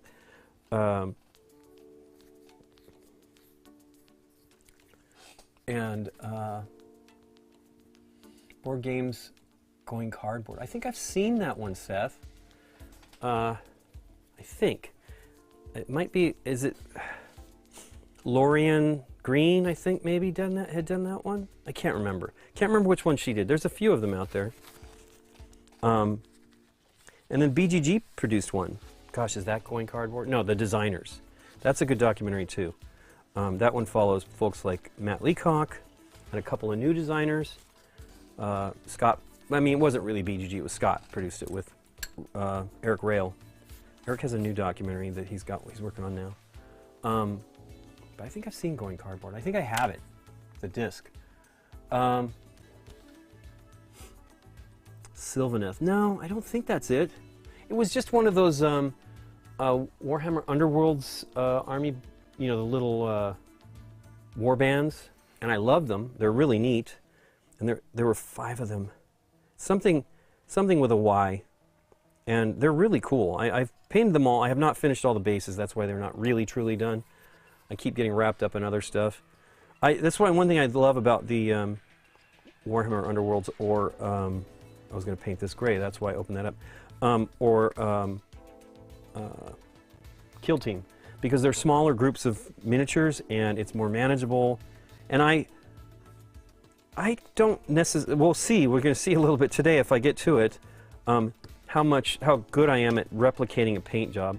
Now, I'm not going to try to do it exactly the same, but I would like to try to do it similarly just so we can compare the two processes. But let's get to that right now so that we can do some of that. So her hair, actually I'm going to do the face. Boy, it really is kind of, looks like granite. Craft mat. Yeah, I'm working on a craft mat. You really need them. The nice thing is they kind of heal as you cut them. This is my oldest one. Not my oldest one, but one of my older ones, and it's kind of beat up, so I put this. But it allows me to cut some stuff around it, and then I have this painting mat from Citadel, which is pretty nice. I do wish I had one more so that Nikki could have, because she's going to try to paint some stuff with me, which I would really like for her to do. But craft mats are the way to go. That's not what I'm painting the base on. Let's do it real quick. So basically I'm putting, because it's going to be a black or a gray that I do. I'm doing everything where the base has maybe a tiny bit of color, but it's mostly black so that the color of the mini is what you're focusing on. I did do that little OSL kind of thing on Dormammu on the ground. But that was kind of just an exercise in doing it. So this edge will be black, so it won't really be a problem. And then if I can just get this mostly, it's kind of red too, it's kind of weird. But it's also because this is a warmer gray, I think. And I want to do this, that's going to change, and I'm not sure how. I might be doing that with metallics, but I'll just paint it gray right now.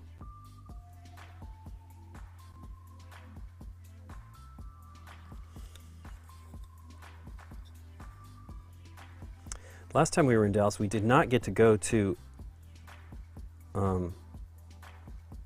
Madness, which is really one of our favorite game stores, and then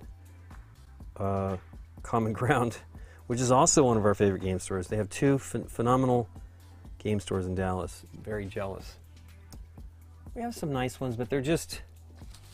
Board gaming is not as prevalent here. I mean, it may be... I mean, I know there's lots of folks that play board games, but mostly it probably comes down to using Amazon and stuff, which is fine. But I like having local stores. It's very helpful, especially when we do what we do here. Okay, so that's good. Our following color scheme, okay, so this is, that's okay. Devil Scooby. This is absolutely what the campaign showed as painted miniatures from, at least on this stuff here for the GW. I mean for the Marvel United. I don't really know the comics that well either. So Nikki is more into that than I am, and wow, this black is just going everywhere on this palette. Anyway, so I'm following what Big Child Creatives does. They have during the campaign they post. Actually, there's stuff coming out still for the last campaign after, because there was a bunch of stretch goals at the last moment. But they put photographs of the painted minis, and I just use those as, I mean, for the most part, I kind of duplicate it, but I often change some things. Like I think I did Gamora with different hair color and stuff like that. You know, I mean, I just use it as a, part of it, what I do is just to determine what the edge of whatever color, you know, like what things are supposed to be, but I am following them kind of close. This was very similar to what it looked like in the photos. Maybe not entirely. They're doing a traditional paint job. They're not doing the contrast paint style stuff that I'm doing here. So, face. I guess that's an eyelash underneath there. So, I need to get some of the skin tone that I have here. And that is called, hey, it's already on the mat somewhere here. Nope, not Black Legion. Where is it? It's already out. I can tell because I know the position. I am learning where everything is supposed to be. What did I do? Is it over here? It's one of the colors I use the most. It will be the one that goes out first. That's Skeleton Horn, so it's absolutely out. Oh, goodness gracious, what did I do? I need that color too. Oh, here it is, right in front of me. So Gilliman Flesh, it's wow, look at that, that's open too. Good gosh. I'm not doing a good job there. So that's been open 2 weeks. It's not too bad though. It's not as thick as some of the other ones.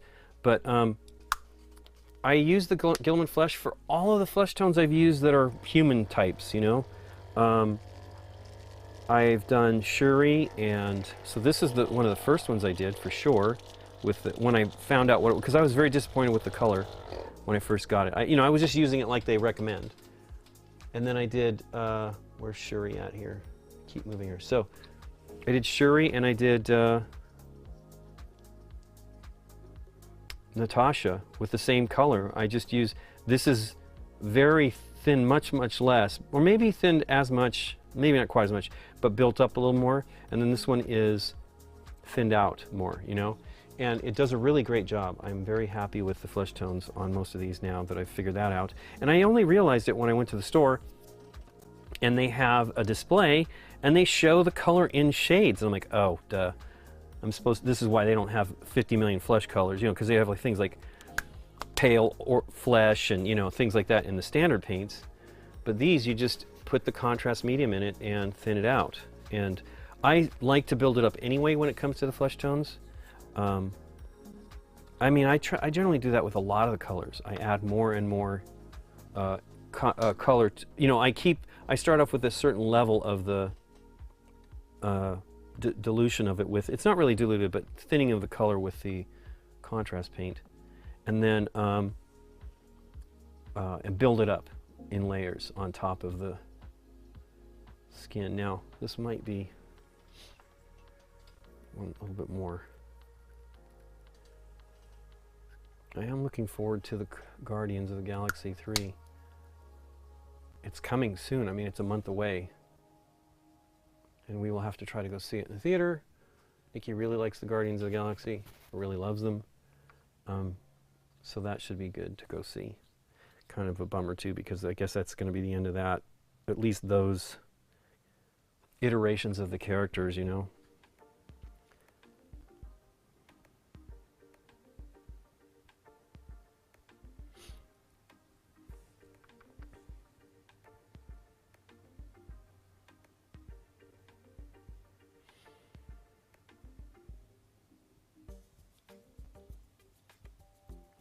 Out of focus.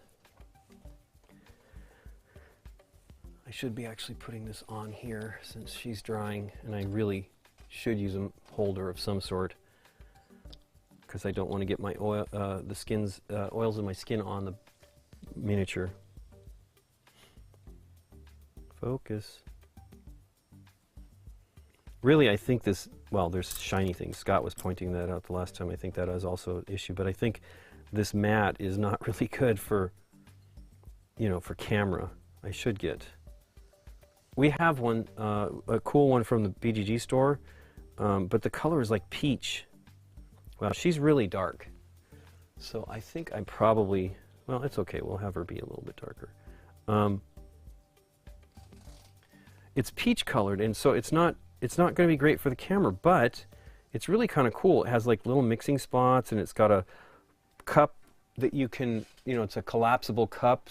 It's all silicone, and I'd love to use it on camera, but I can't. You wouldn't really see it, and I don't think it would look good underneath the with the miniatures behind in front of them. So I don't know, but I will probably bring it. I meant to actually do it weeks ago, but I will probably get it in here and show you because it's cool. I don't think it's very expensive, and if you, yeah, I mean, I don't necessarily want you to buy one that's the wrong color, although it may be perfectly fine for. Here's the deal. I think I would want it to be white because it's got these little mixing patches. And those need to be white. I don't think you should be mixing color on peach. Obviously, if you're using full acrylics, then that might be okay. But definitely the contrast paints are not going to be as effective because that color is going to show through. Anyway, she looks okay already. It's going to be different. I'm going to have to...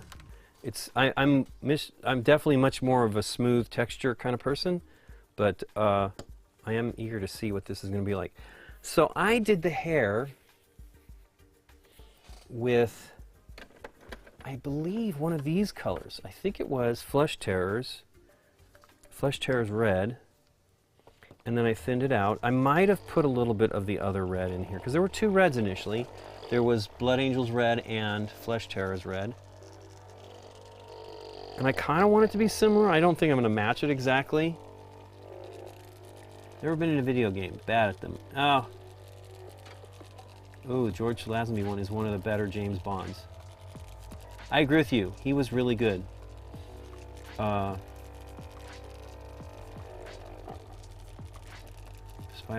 and Deadpool don't count. Those are now, I guess, MCU ones now. The most recent ones, anyway. Definitely Deadpool is part of it. They're going to continue it, but I really liked it. I really like George Lazenby.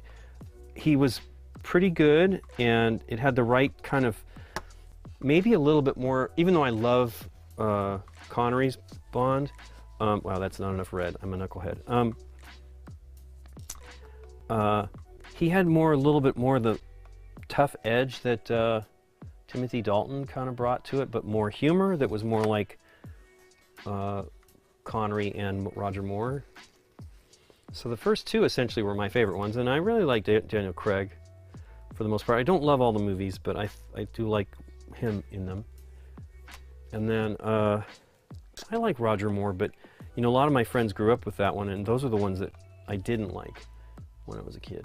I thought they were too corny. But I am in the minority, I believe, on that.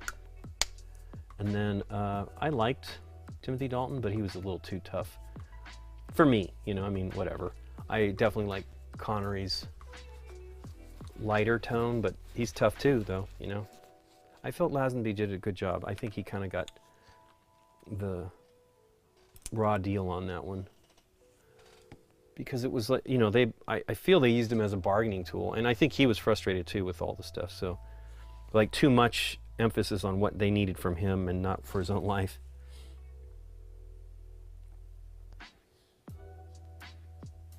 I think he got the point. I wonder what that one's from. The Lazenby screenplay was better than most. That's true. But yeah, it's a different red, but it'll be okay. Or maybe not. It is going on a different undercoat. But yeah, I have the Blu-rays of all those. I don't have the 4K stuff. I don't even know if they're all available in 4K yet. Hopefully they will be. Although I don't need them necessarily. I think that Amazon has all that stuff now because they bought, I mean, probably just the exhibition rights because they bought MGM. Don't imagine they own the stuff from, what are they called? Dan Jack or whatever, Eon. I played both of the most recent Bond pinball machines. I really like them both. They're really nice. Wish I could buy one of them. They're just so darn expensive. The one that's all of the Bonds is ridiculously expensive, but it's a fun machine. It's an old school style machine. They did not have any of them at, I mean, they only made 500, I think. They did not have any of them at the Texas Pinball Festival. Thunderball, okay. Thunderball's a good one. And I'm not surprising that they didn't have it. I mean, there's not many of them out there, and who knows if people even in the area had them, because most of the, I mean, the vendors brought machines. There's a local pinball machine place called Fun, with an exclamation mark. Wow, I think her hair looks really pretty. I think this is cool. Fun that brought a bunch of machines. They brought a bunch of the Foo Fighters ones, which were great. Both the premium and the standard pro one were really good machines. And then they did have some of the Bond one that's basically the Connery one. The machine, I think in the, I can't remember what the one, I don't think it's, I don't know what movie it is. The Thunderball one I think is the limited edition one. And wow, her hair looks great. I think I'll be done. See, this is what I feel like maybe this is what I should do on hair. Wow, this really looks great. The DVD set, I had the DVD set and we had somebody break in our house and took them all. So I ended up buying the Blu-rays after that. And they took, it was a weird break-in. I feel like it was, I don't know if it was somebody we knew or not, but they took my lightsabers, which I had some Force Effects lightsabers, and they took my Bonds, and that was about it, which was a true downer. And that was a real weird time. We went to go see a weird movie, came home to our house being broken into. So it was all just a weird night. And there was a train wreck north of here that was a mess.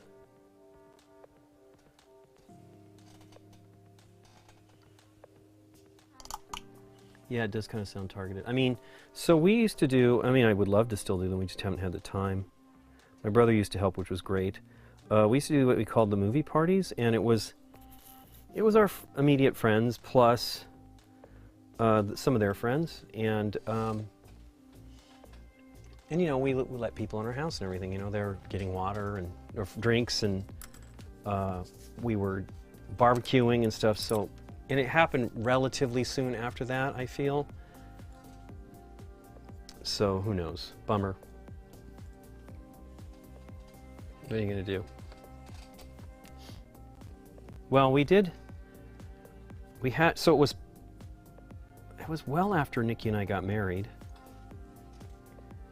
but we had those lightsabers, and we had goofed around with them that night, and you know, the lady that was our insurance adjuster or whatever, she was asking me questions, and I was telling her stuff, and I told her about that. She's like, oh, well, we got to get those back. So the insurance actually got like the right amount of money for the time frame to buy those. Like, you know, they didn't keep producing them at that time. I think a lot of them are now available. They're not cheap though. They're actually quite expensive on the new ones. But I was able to replace most of them. It was pretty great. I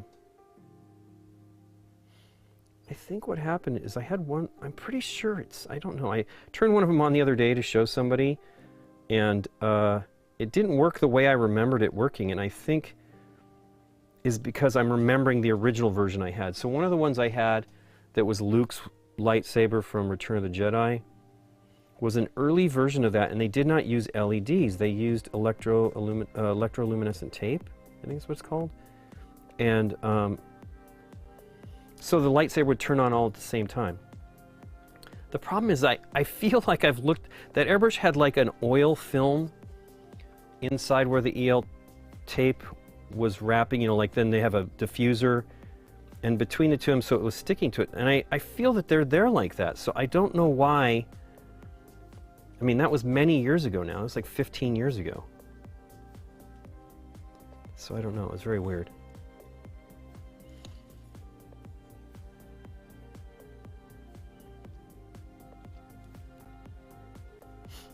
Wow, I really like her hair though. It's pretty neat. It's different, but they're both really effective, I think. I'm gonna do another coat here when this dries. You definitely don't want to put another coat on until it is dry, because it gets kind of a gel to it as it's drying. And if you disturb it, it will peel the color off, and it's hard to, I mean, if you leave it alone, then you can pool some of the color on it, and it'll do a decent job of covering it up. But I missed this color bit right here, which I want to fix, and of course I just clean the brush, and it's doing what I said, which is the gelling, don't touch, don't touch. Wow, that really looks nice. I like that. Her skin tone, so what I would probably try to do on something like this going forward is I would do the hair this way maybe, and then do the skin tone with the airbrush. I just like the consistent color. Actually, you know what? I think it is too dark on that too, so I am going to put a little bit more contrast medium in that flesh color so it will be thinner add-on coat. But I don't think I'm going to get it that as dark as the same tone as I had on the other one because of the texture of the undercoat. But that's not a terrible thing. Again, it's just a different look. I think it's going to look great on the table regardless.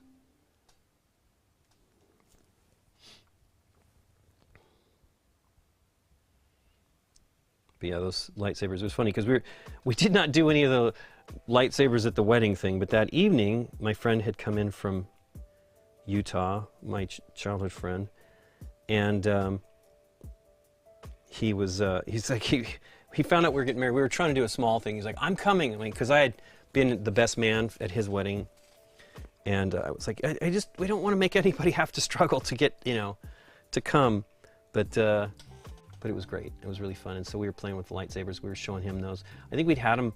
We went to a party in 2003, and it was like a Hollywood makeup people party. We have friends, really had friends then, that were in that industry. And these guys came in, and somebody had the Mace Windu lightsaber, and we were my brother and I were freaking out. So of course I got home that night and I ordered one. And then I proceeded to buy like 4 more. And they were great. And the new ones are pretty neat too. And I guess the ones at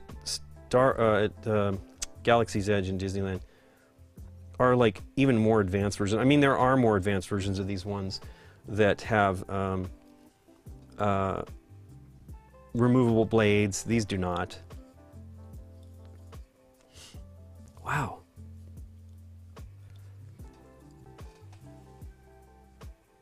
Salon quality hair. Hey, they're on a movie.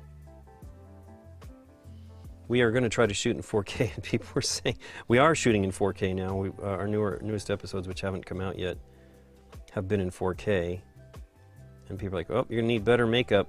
I'm like, "Well, we don't have it. Only Nikki, and sometimes others. Deborah does not seem to put on makeup." I think I've only ever seen her in makeup once, actually, when I think about it. I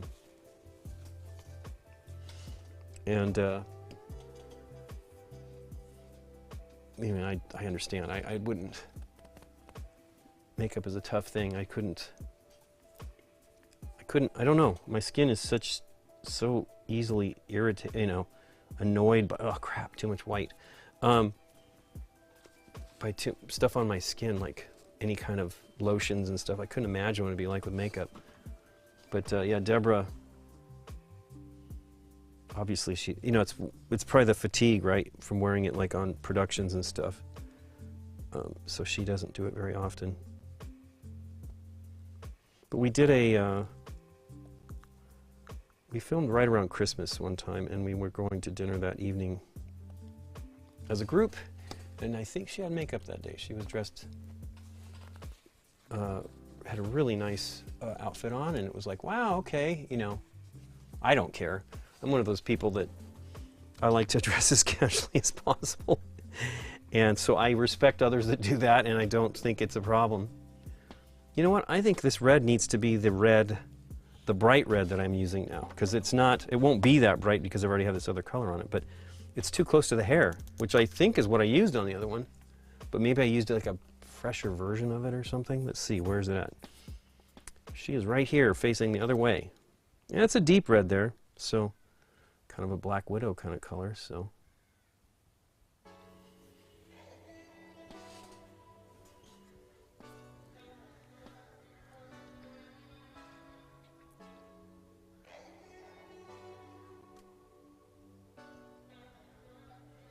That looks cool.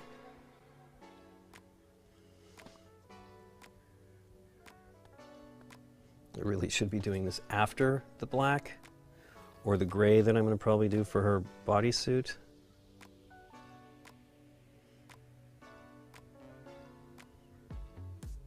But I earlier, I don't know who had asked Devil Scooby. No, it wasn't Devil Scooby. Asking about going by the color schemes. The reason, yeah, it was Devil Scooby.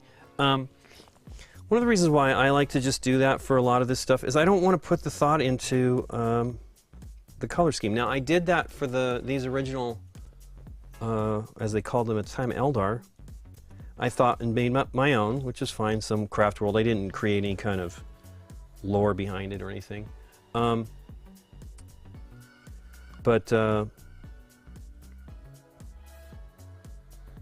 I just want to get moving. If I mean, oh crap, too much paint. I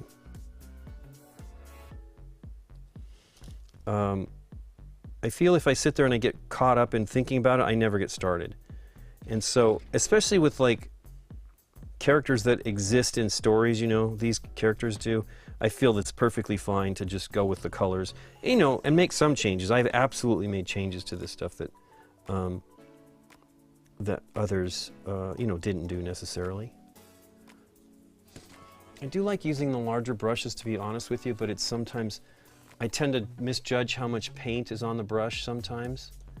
I mean, usually I use my thumb as a palette, one of those tricks, and it will let me know how much is in there, and I really should be doing that when I'm doing something like that detail, but I just carelessly did it.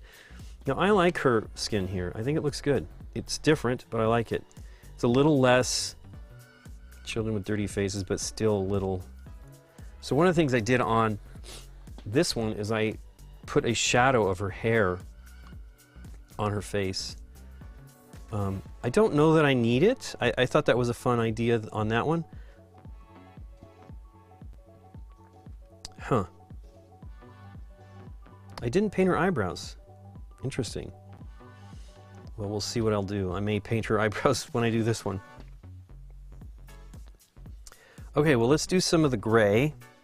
I think most of this stuff is dry enough for that. Let's look at her and see what... So I probably used the Siliconum Gray, and I used it straight for the bodysuit, or straight-ish. I think I'm going to do that again. I think that that kind of looks like leather when I do it that way. Maybe it's just my imagination, but I do like that kind of look. Wow, her hair, it looks pretty cool. It's still not quite dry. It's the nature of the contrast paint. So if you work carefully, you can continue. She looks like the player color character from Control, huh?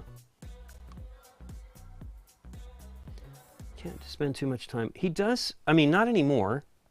Dave has acted in plenty of stuff, but he mostly does voiceover stuff now. So when he's working, I mean, lately he's been doing, I think he's been doing stuff for anime or something like that for Netflix shows, voiceover stuff, which is different than what he's used to doing. What he mostly does is they come in and do audio for background audio for scenes. So there'll be, I mean, he hasn't done much of that too much lately, but there'll be like in a operating room or control center, and so the company he is with does research so that they know what they're supposed to, like they'll be saying things that are legitimate theoretically in the background, and then the sound designer will bring those in. So like as somebody's walking, you'll hear something that somebody says off to the side that is theoretically the correct thing, you know what I mean? It would make sense anyway. And it's a pretty neat group, actually. They do that all the time. I haven't, I mean, he's done some really big pictures doing that stuff. And they make good money at it. He hasn't been writing. He was gonna write, actually, a Marvel movie. And you could probably figure out which one it was if you know anything about Dave. And Marvel had somebody else under contract on that, so the director ended up working with that person. Although Dave, I guess, did some development with him on it initially for, you know, like a week.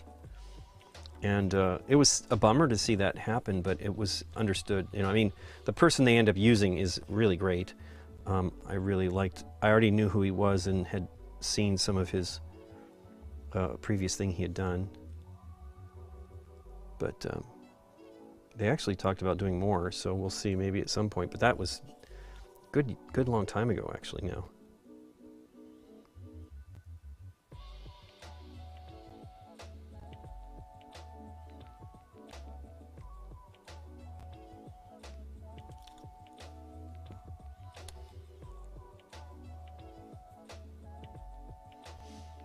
I really loved the thumbnails. I was doing them really late last night because I had so much stuff that I had to do.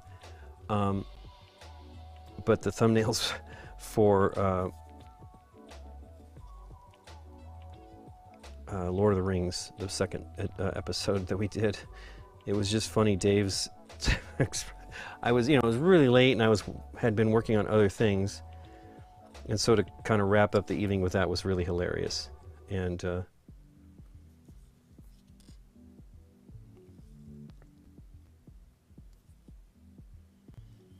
was really funny. It was goofy.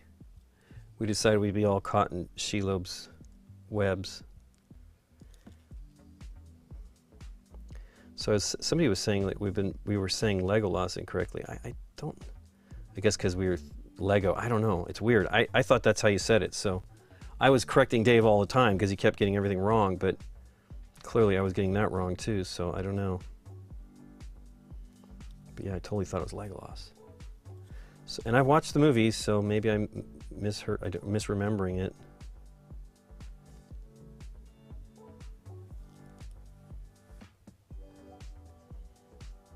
We were playing the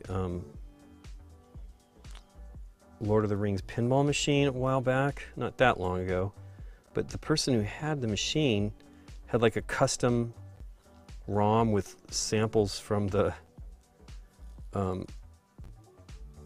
movie, and the beginning, so they have like this attract mode in machines normally, but this one, they just had Gandalf's singing, and it was great. I was like, I kind of just to listen to this all day. It was running while we were playing something else. It was awesome.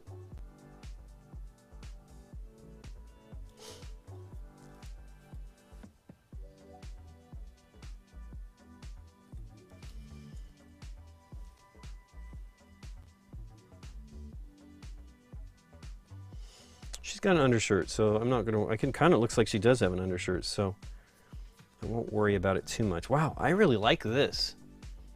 I feel what I'm getting here looks more leathery. Now that was one of the things I noticed. It's funny though, it was a different kind of situation. So on the Hellboy miniatures that Adam Smasher was doing, Tabletop Minions, he had dry brushed these long coats. I mean, he dry brushed the whole mini, but he dry brushed these long coats and then either spray canned or airbrush the others. And the dry brushed long coats look like wool coats, and the airbrushed ones or spray can ones looked like leather. And I feel this looks more leathery than the previous one. Now, well, that's not necessarily true. The other one looks kind of leathery too, but I like what's going on with this texture. So I'm leaving these trying to do it even just cleaned up. I'm leaving these stripes as kind of white right now, and then I'll probably go in with a very thinned down version of this paint. Maybe not, we'll see.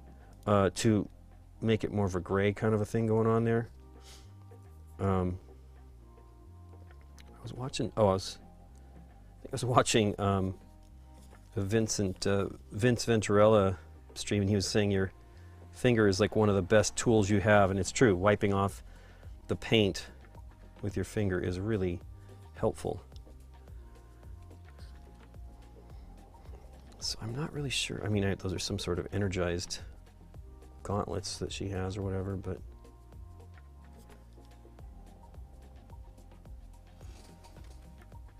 Slap Chop. So, I mean, isn't Slap Chop essentially zenithal too? I mean, I did this with a dry brush, so I did do it the quick way. I was trying to do it so people could see how it works without using an airbrush, and I think the results are pretty good. I will continue to do the rest of my minis. I'll do more of these because I did get a box of the first set again. That's why I'm painting Natasha Romanoff. Why couldn't I remember that earlier? Anyway, but I think this looks pretty good. I mean, I just want to show that you can get really cool results ultimately with both methods.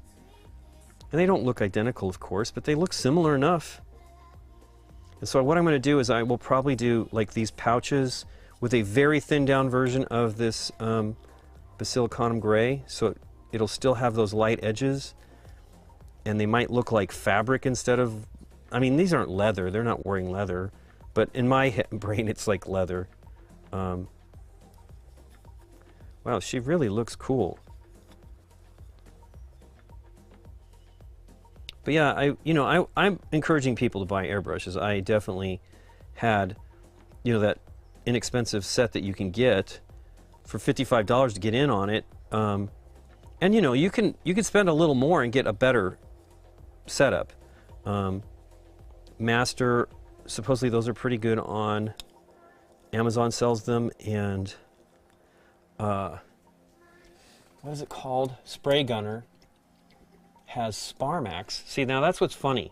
Sparmax, they're pretty inexpensive on there, and they look really good. And I will tell you now that those airbrushes they make the airbrushes, some of the airbrushes for,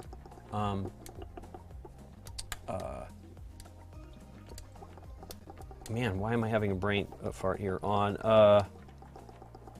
Iwata. They make them. I mean, I have the Iwata compressor, and it says Sparmax on it.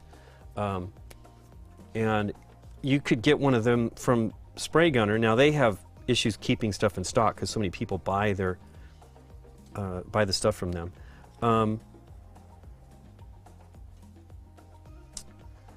But I didn't get the underside of that hair. So you could go for like 130, or I mean, they have some pretty fantastic compressors for $130, but you still need the airbrush. So there's lots of options, and you just, put in as much as you feel comfortable with. But the reason why I promote these little rechargeable compressors, this thing here, plus the airbrush, is it's really inexpensive to get in. This was like $55 plus tax. It's as much as $69, I think, on Amazon. This one was the YF Yufu. This was one that Ninjon had tried, and the reason why, there's many of them on there, and some of them cheaper than this. But the reason why I chose this one is it definitely had a standard connector on it. Some of the other ones look like the hose that connected to it was like custom. And I don't know if that's really that big of a deal, as long as the connector that goes to the airbrush itself is important, but I wanted to be able to put any hose on here. I have, I mean, I'd still have to use an adapter. I have Badger airbrushes, and they use a different type of connector, which, as much as I really like their airbrushes, I think they're great. I've been using them forever. They're not, that part is not fun. I have to admit, I don't like that they, I'm going to dry brush a little bit more. I don't like that they use that part. They actually make the airbrush for Reaper, the VC I think it's called. And it looks very similar to my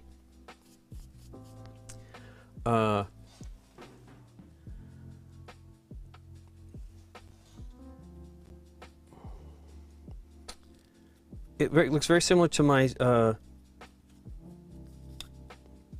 goodness gracious, Sotar 2020. Looks very similar.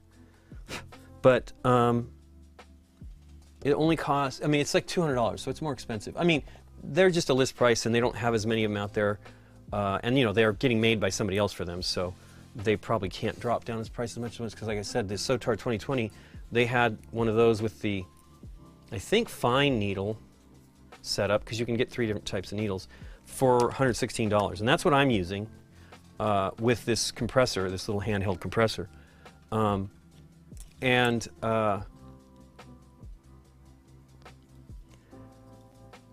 know, it's the same airbrush, but it has a standard, or similar airbrush, but it has a standard connector like this one. And I just wish they'd switch. I mean, I think they had a poll at one point asking whether people would, if they wanted to switch, and I'm like, yes, because first of all, these connectors, so I just took that one off. This connector here is made by Grex, very similar to this one. This one is not made by Grex. And it is specifically for Badger, and guess what? It does not fit. I thought I stripped it. Like, I had put it on, didn't even notice, and then I cleaned it, did some stuff on it, and then I did it again, and it wouldn't go on properly. It will not go all the way down. And so the threads are crossed, and it's going to destroy it. Like, I can't use these, and I bought like 6 of them. I thought, oh, I'll buy one for every one of my airbrushes at the time. And I can't use them. So what I ended up buying were these. And one of these is Grex and one of these is Badger. And I think the Badger one has the cork and the Grex one has the rubber seal. These are correct. Like, the threading for this is correct, and it will not destroy my airbrush. So this is a quick way, and then I would just use these. These are much more abundant from different manufacturers than these. So I just need to buy a bunch of these. I have all these that I can't even use, which is a bummer. But then if I just put this on the bottom of the airbrush and then either connect the hose directly to it or connect one of the quick connects. But, you know, 2 fittings, it's just silly. If they would just change it to the other size, it would be so much better. I just don't, you know, it does not make sense. I will say this, though. I do like the small connectors. I like it because it's not so bulky on the airbrush when I'm handling it. But just for sheer, like, you can't keep me in their ecosystem. I'm going to use the other stuff, you know.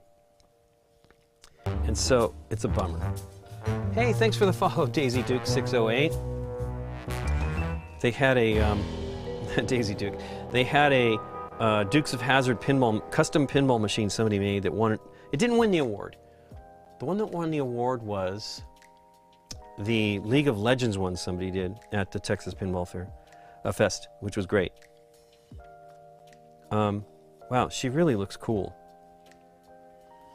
It'll be fun to have these. I may just put these into the BGG library, except for maybe Hulk, because I do want to do the gray Hulk.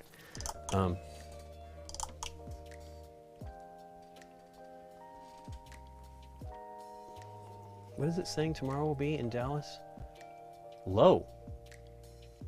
Wow, the temperature's going to be cooler. Be more like our temperature here was the other day, or the last few days.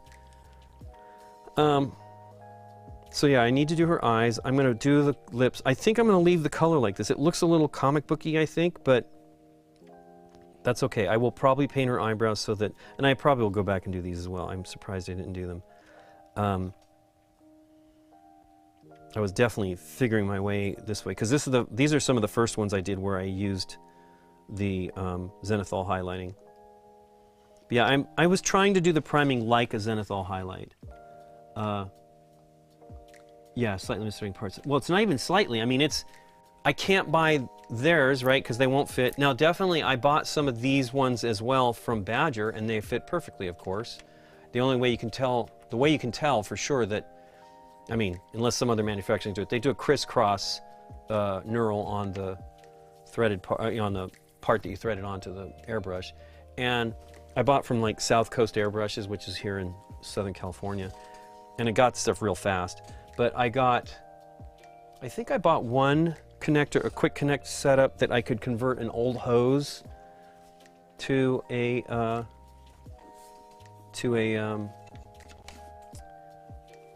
quick connect with it without having the adapter like I have on this one. So I have this part here. This is the Grex one. I have one for Badger as well. I bought one of those as well just to see. I was crazy, like, oh, I'll just buy, you know, it's $100 worth of parts. It's silly. But I have 3 different versions of this now, type of thing. They all will accept these. Some of them are a little tougher to go in, like this one, of course, is pretty good. Like a Grex one will go quicker. Let's see here. Yeah, the Grex one is like, there's a tiny, tiny difference in the diameter, I guess, of these. But they work, and they don't leak, so they work perfectly fine. I need more of these connectors, because I have more airbrushes like this now. I have the Iwata that I have. I guess I probably have 4 or 5, because I have these Chinese ones, and as I said, I think they're pretty decent airbrushes for the money. I have this one from Harbor Freight, and I have 2 different ones, one that came with the airbrush and one that I bought separately. What were they called? I think I have the names right here. One of them was the Yufu, and the other one was Neo Deco. Barbaras Rex or whatever, he's got a YouTube channel that reviews a lot of stuff, and he was the one that pointed out that airbrush, and I thought, you know, for $40, all the parts it gives you and the airbrush, I'll get it. It turned out it's not a bad airbrush at all. It's really great for undercoating.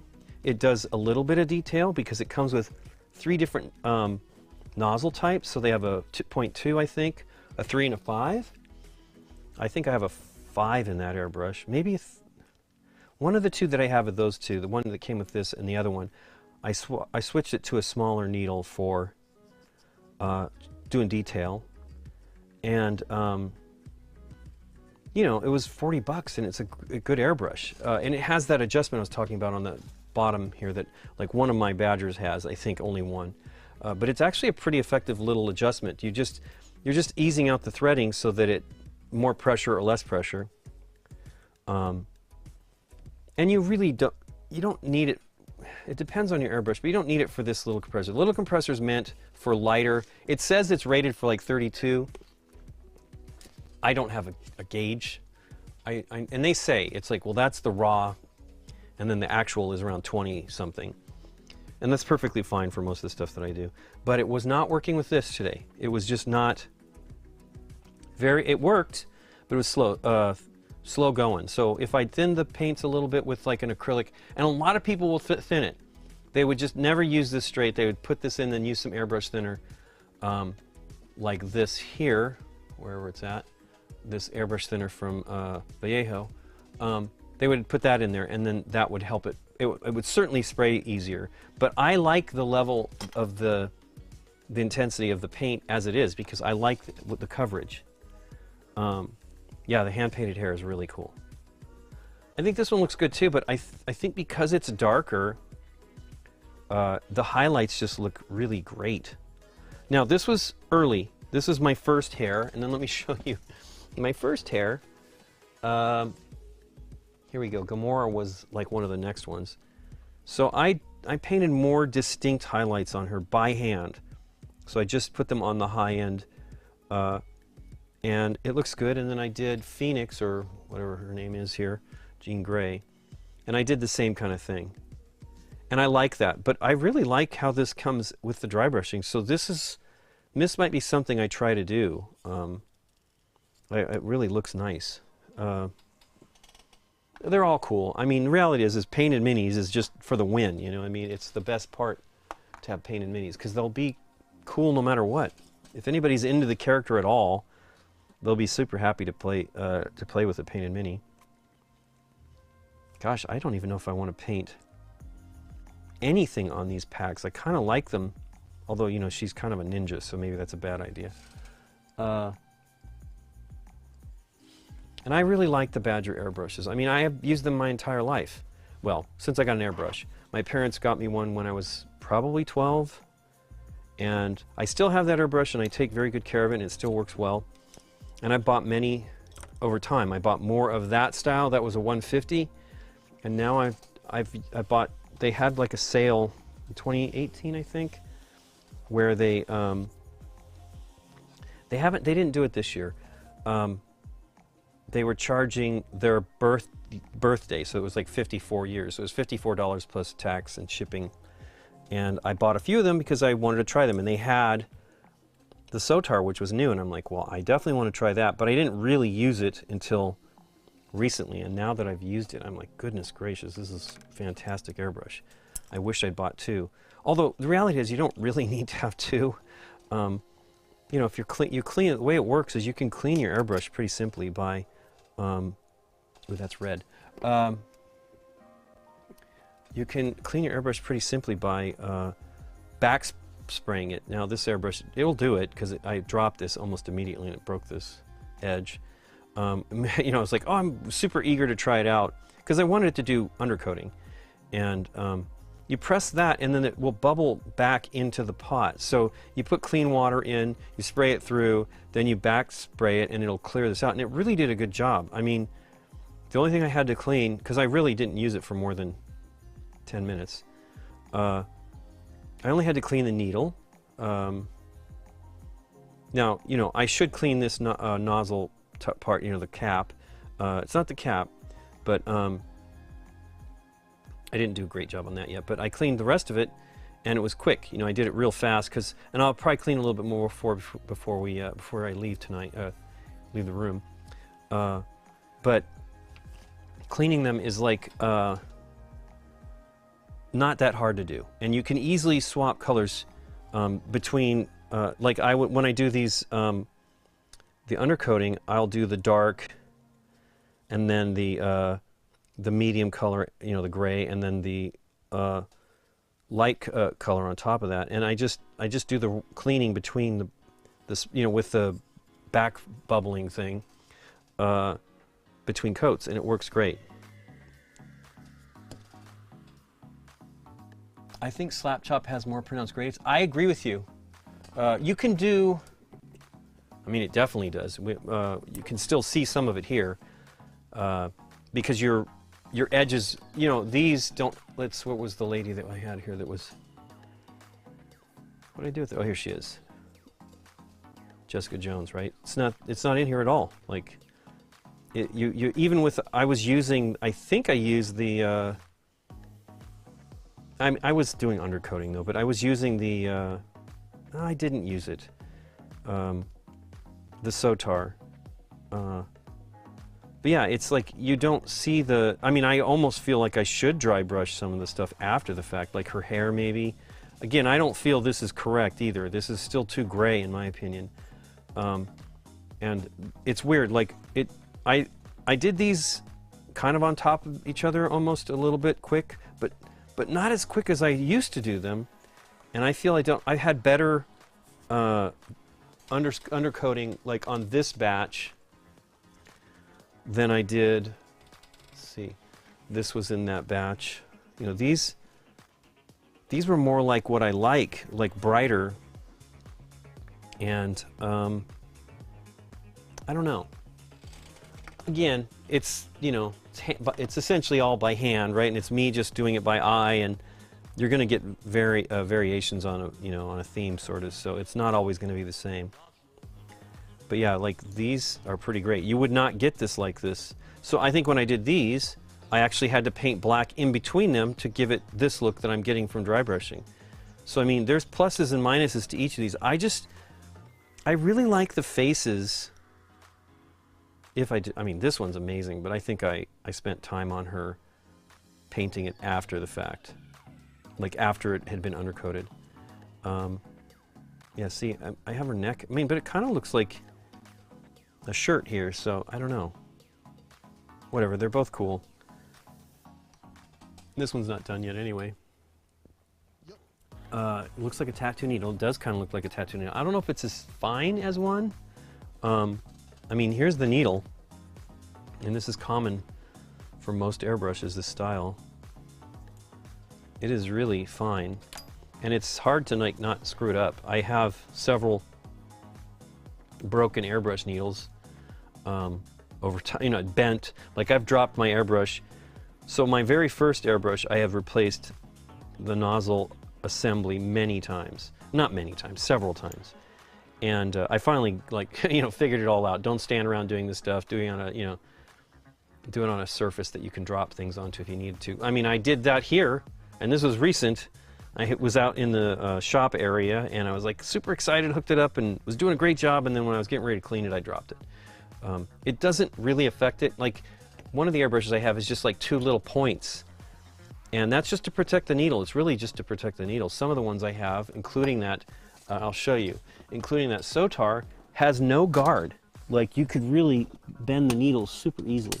So those are kind of like airbrushes that you use, in my opinion, once you're more used to using an airbrush. So this one here, I think they have a couple versions of this Sotar now. There's definitely one with a larger cup. There's one that has just basically a hole in the body that you can put paint in. But if you see here, there is nothing protecting that needle. Let's see here if you can see it. Come on, focus. And it's super easy to break it, I think, you know. The interesting thing about the Badger stuff is they are similar parts between multiple things. One of these ones, I don't think it's this one.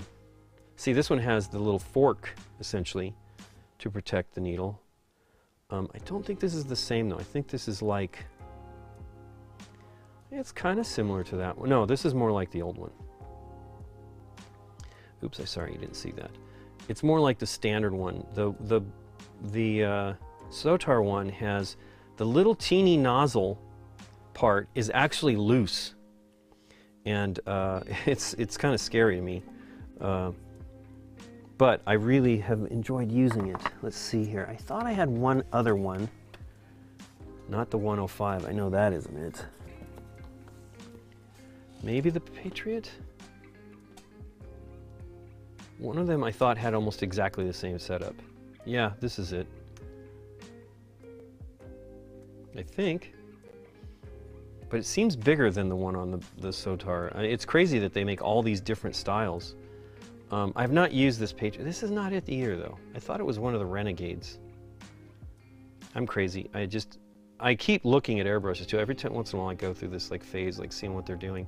I've very much resisted getting a harder Steenbeck. Those are quite expensive. You can get them in Germany. I could maybe save some money if I bought one there.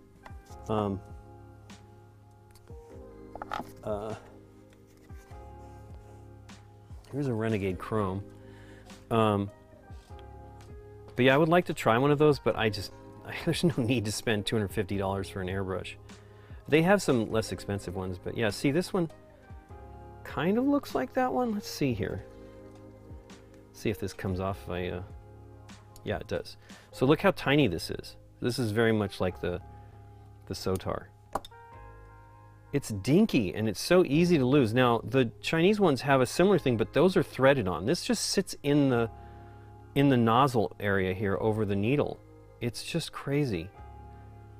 I was kind of stunned when I bought these and took them apart to clean them and stuff. And I'm like, wow, this is so much stuff here. And, you know, I think that it means that it can do, I'm not really certain what they do to them to make it so that you need need less pressure to airbrush. But I need to try this one. I actually have not used this one yet. It seems similar. Let's see, let's compare it. The other one definitely feels like a smaller airbrush. Well, that's a Spirit. Hey, Spirit, let's see that. I think the Spirit has the, you'd think the Spirit would be similar to it, but it looks kind of like it is, but I don't think so. Trying to break it. Nope, comes out too. So there's two. The problem is these are, I don't even know what needles I'd have to look. There's a way to determine what needle size you have based on the color of the But see, these both have a similar end, so it's not like the ones for the Sotar. Wait, let me get the Sotar out there. So I have more than one like that. I've used one of these. One of them I haven't. It looks like you might be able to use these parts between these two. But this is definitely more delicate, right? It's a smaller airbrush. It's really cool. And $116 is great. If you want to get a cool, if you feel comfortable, look at, like I said, this is very delicate. Like there's things you could screw up. And it's not cheap for the needles on these. It's not super bad, but I think like a full assembly, like this stuff, all the stuff you need, and the needle inside there, and the nozzle and the needle is like $40 some at a discount. So I don't know. I've always, you know, I kind of try to take care of my stuff, and back in the day I did plenty of part buying for these things. Yeah, this part's easy to break or lose. I 100% say that is it is the way it is. I mean, it's crazy. I love them, and I think they're neat. I have too many. I think I have figured out I have like 12 or something airbrushes now. I don't need that many, and I'm not buying anymore. I really need not to buy anymore. But the thing is when you're getting to I think part of the deal is you less air pressure, so you can do this stuff with, you can do more fine detail because you don't need as much pressure to do that, to push the paint. And so you aren't blasting it all over the place. I mean, really, again, I'm not like a pro, but the little I mean, I didn't do any masking on this. I just sprayed that pink, the red on his shoulders for like a glow after I painted everything else by hand and everything. I did this hair, you know, the flame hair, couple colors on the ends with the Sotar, very delicately, and then did this down here. I didn't do anything to cover the legs, and I just sprayed it down there. And you know, I want a little bit of light because you kind of want a little bounce, but I didn't want too much, and it looks great. I'm really happy with the results. You know, it really turned out neat. I did something similar here with Hella, where I sprayed her coat, her cape, and I did that all without any masking as well, and it really looked great. I sprayed a white after I painted it by hand, and then I sprayed a blue, a different color blue, because it's like a blue-green, and then I sprayed a different color blue on to give it like it's been dusting on the ground or whatever the heck. Really cool. Anyway, what time is it? It's 5:45. So in 15 minutes, if you're watching on BGG, on our live page or on the front page, you will switch over to the Brothers Murph, which is totally fine, or you can click through and watch it either on Twitch or go to our YouTube channel and continue. I won't go too much longer because I do need to get to bed early tonight. I've thankfully done almost all the work that I need to do prior to leaving, and then we leave very early tomorrow morning. But I would like to try to finish Black Widow here, so, or get close. I did paint that girder with like a oxidized paint on the previous one. I really like how that turned out. It's cool. I mean, you can see like the bands, I didn't do as much pronounced work on them. I don't have the picture pulled up. Let's look at her hair. So her hair is dry. It might have benefited from a dry brush on it. You definitely want to do all that stuff. You can do it after you've painted some, but you should do that before you start painting. That dust from I really want to try one of those dry brush palettes, because supposedly the dustiness is reduced. I do not understand how that works. Maybe it somehow keeps the paint moist while removing as much as possible. I don't know. Anyway, buzz. Wow, I barely used the palette here today. I don't think I need any more color on her hair. Let's get the focus on that. Really looks cool. Dry brushing might be the way to go for the hair. Really neato. I think I'm going to leave these packs the way they are. Let's see what they look like on here. They're almost the same color. Oh no, I did do them a different color, but I don't know. I'll think about that for a minute. If I do the black, I will thin it out a lot, or the gray. So what did I do on those? So I need Aethermatic blue, or whatever it is here. That is what I used on her batons here.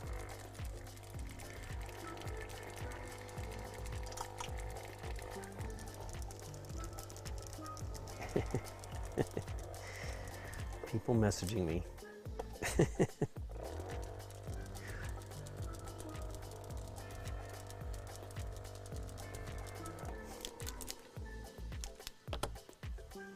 Okay, let's see here.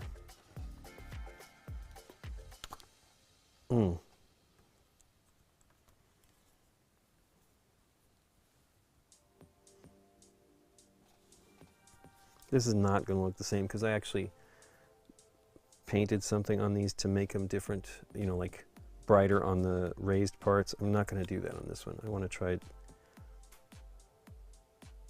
I don't know, you know, I had all these plans on how I was going to do all this stuff and be consistent amongst all of them, and I finally kind of gave that up.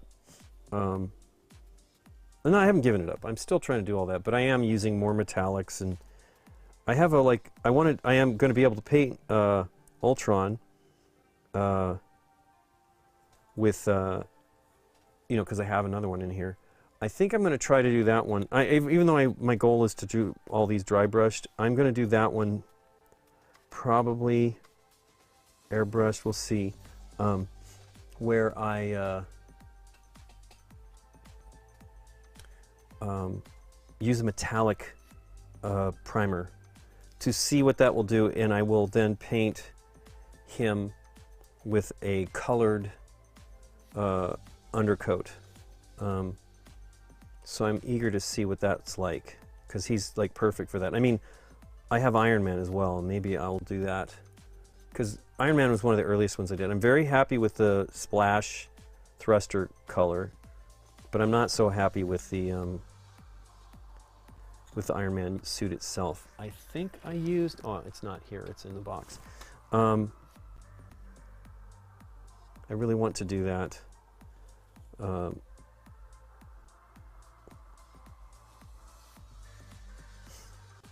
So what I'm going to do on this is I'm going to let these dry, and then I'm going to put a thin coat of the lighter, of this blue, kind of on the edges of these raised parts of these batons. I'm not really certain what's going on there.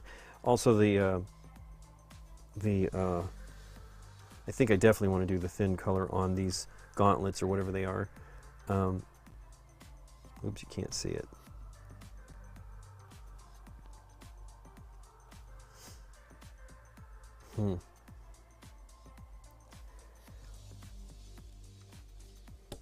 Well, I can do that now. Put a little bit on the palette.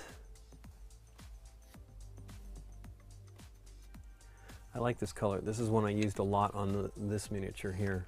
So it's this color that I used for the hair and the skin and sword. I mean, I think that's kind of what it looked like. So I was, as I was saying, I went from the box on that one. Make sure these are sealed.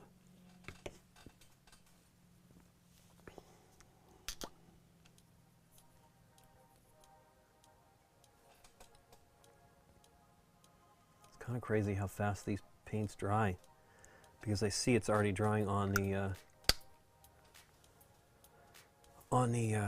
batons.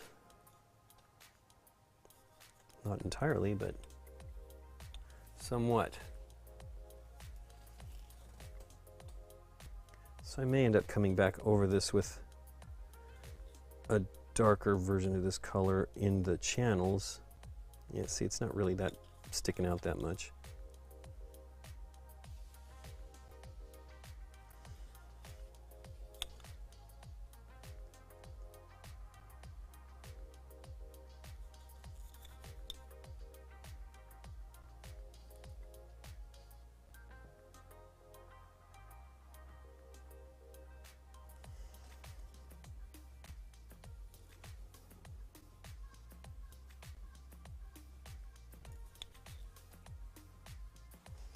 not focused here. Let's focus.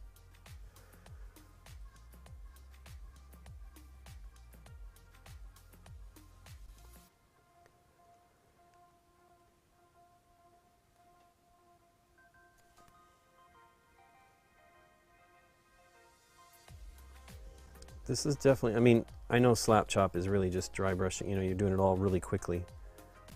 I do like the zenithal undercoating, but this looks neat. And doesn't require an airbrush. So I used, boy, I don't know where that's at. It's got to be in one of these other mixes I have. I have like everything kind of mixed up between these. I have, I think, a bunch of paints underneath one of these GW ones here, where it will have that. I'll have to save that for the later. But the like some of the effects, I don't know what they call them. That's not what they call them. Technical paints. That'll have that. I would like to try to do this, something similar to that girder that she's standing by here, because I do like this one here. It doesn't really, I mean, maybe I should dry brush some, although there is a little bit of metallic to it. It's got it in there. And the funny thing is I don't remember how I did it at all. I think I maybe dry brush silver and then put some of that oxidization type colors on there that I have a few of. There's one company that has a bunch of them. Not a bunch, several of them, and they make, actually it might be Artist Opus. That doesn't seem right though. Maybe they're selling it, because I think I saw it when I was looking at that Artist Opus palette, but they have these verdigris and other colors that just look really good. Wow, Nikki's leaving. Oh, I know what she's doing. She's going to take care of her neighbor's cat.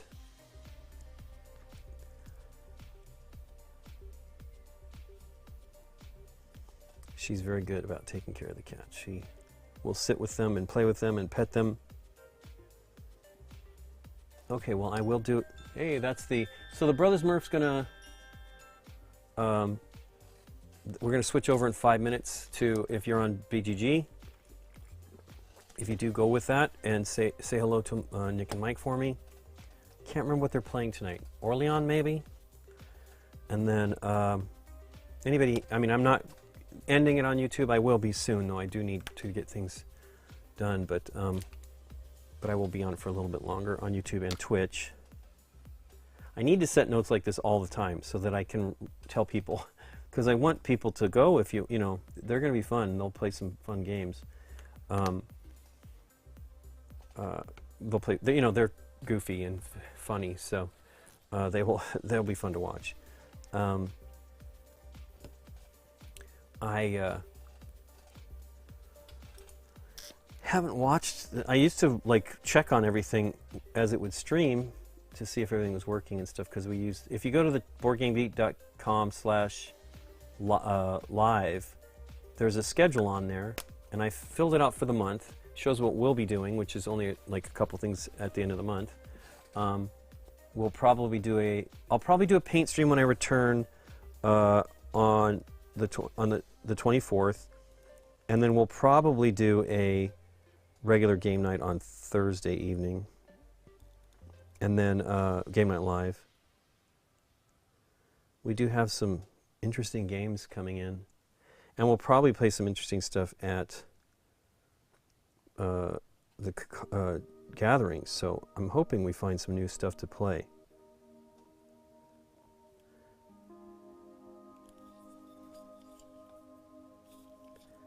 What does this look like? Okay, it's not so white on that band, even though I like it. I feel I should knock it down a little bit.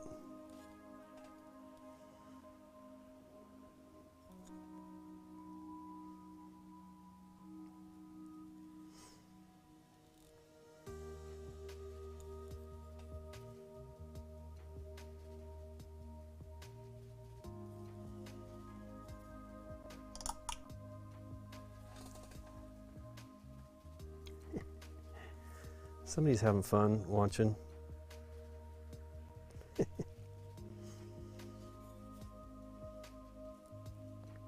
That's not in focus.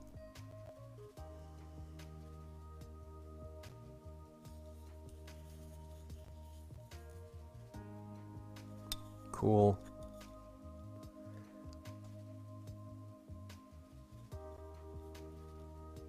Yeah, it's not very bright blue on those gauntlets. Now, you know, I think I saw them in Black Widow. I think somebody used them, and I think they glow when they are getting charged up, so I might be, because I can't remember, like somebody gets blasted with them.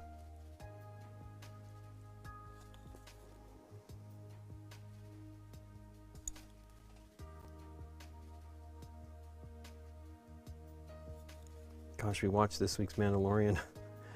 I don't know. It was exciting to see some of the people they had on the show, but goodness.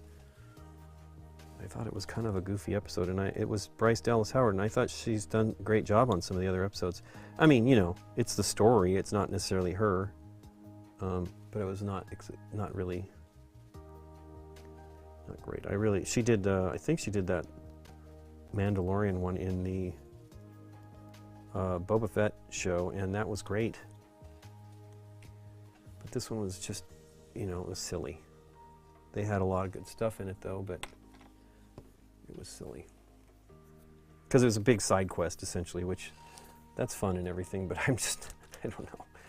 I'm not ready for that, necessarily. Especially since there's so few left. And we had to wait, because, you know, they did the Boba Fett show in between, so...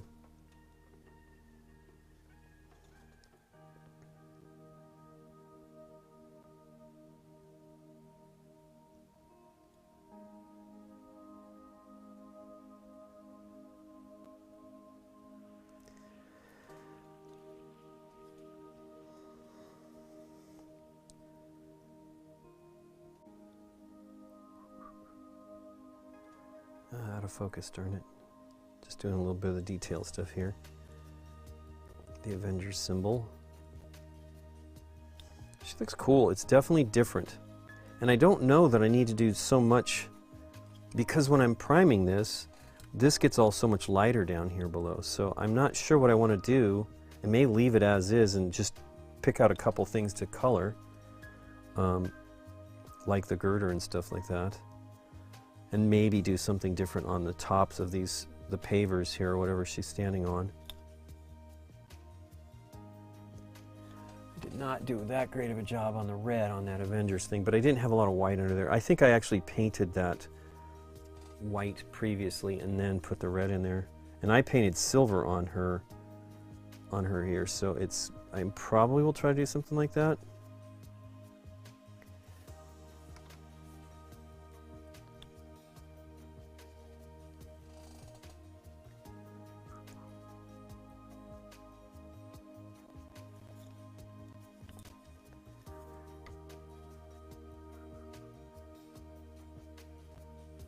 Okay, well, I guess they're already over to the Brothers Murph.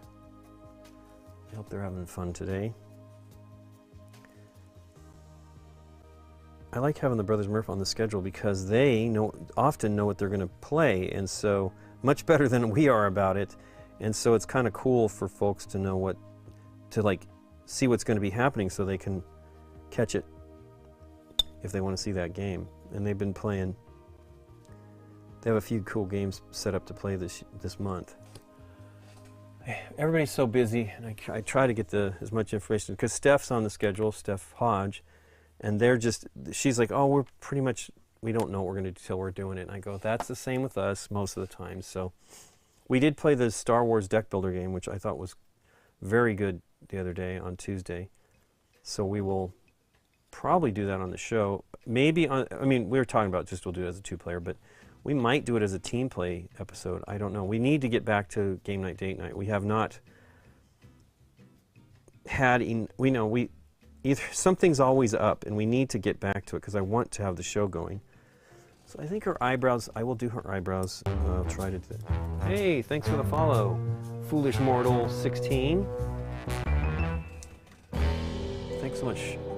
I don't know that, does everybody see that on YouTube too? I guess so. Those are just our Twitch alerts. We need to figure out how to do the YouTube ones too. but thanks for the follow. Been working on this Natasha Romanoff, a redo. I've already done this one previously. Here she is here. This is a different style, I guess, as there, somebody was saying, slap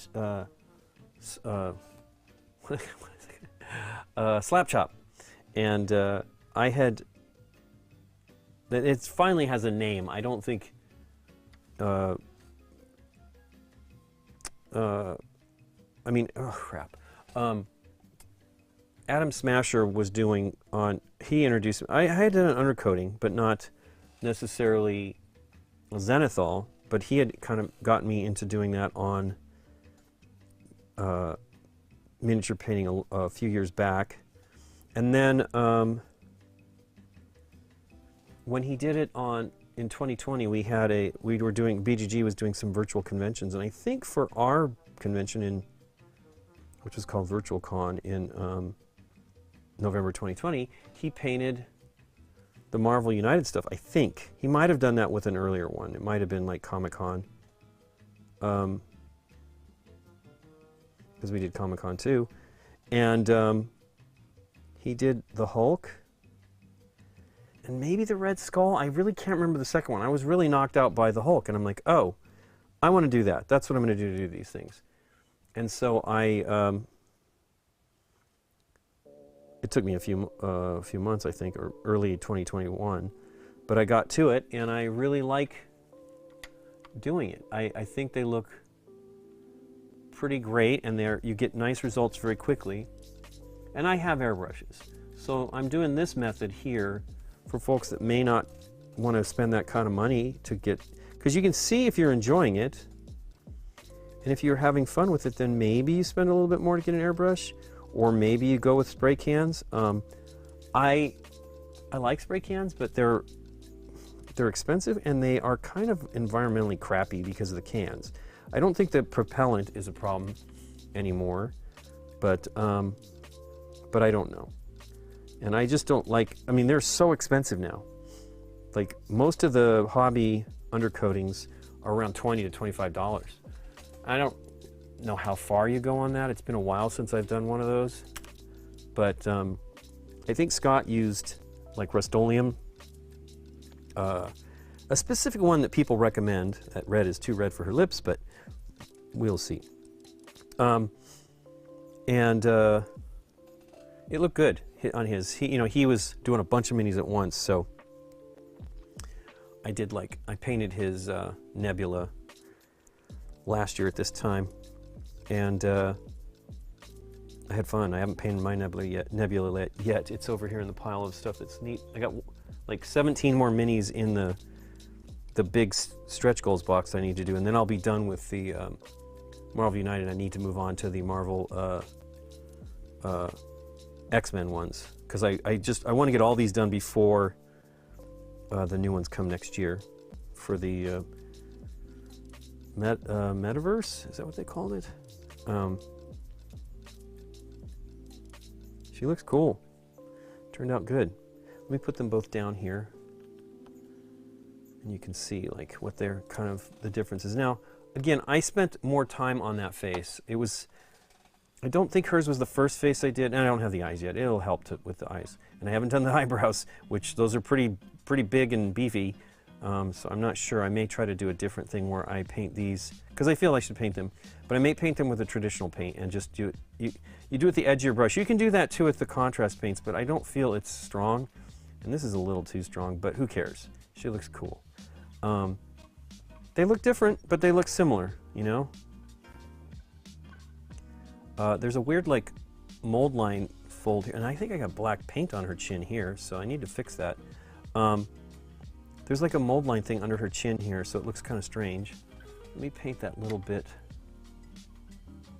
of black that I got there somehow, and then I'll touch it up with a little bit of the flesh tone. Focus on this one.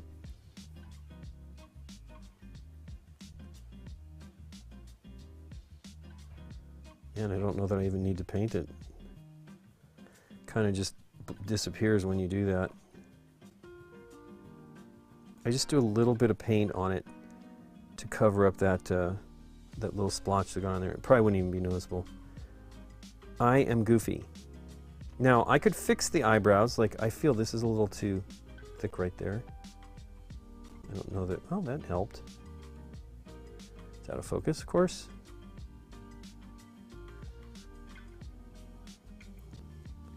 That helped a little bit. So, now I want to do her eyes. I might as well get it started. I don't know if I... What time is it now? I do need to... Well, Nikki's not here right now. But I do need to call my mom. She will take us to the airport in the morning, which is... It's crazy early. 5 o'clock flight is tough. But we get into Dallas very early, so we have a full day, provided Nikki and I have had enough sleep.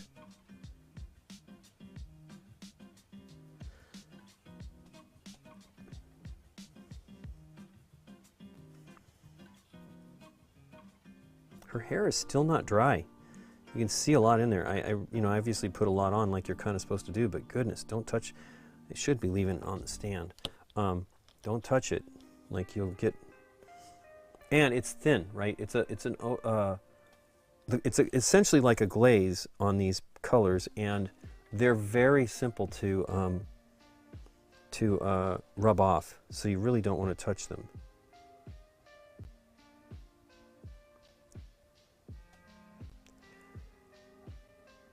And she had, I think I have green eyes on her on the other one.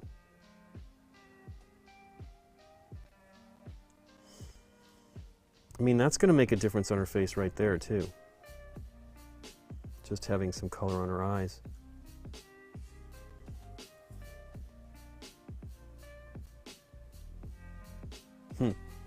Let's see here. One other thing I feel is not correct. Like, I think I got too much.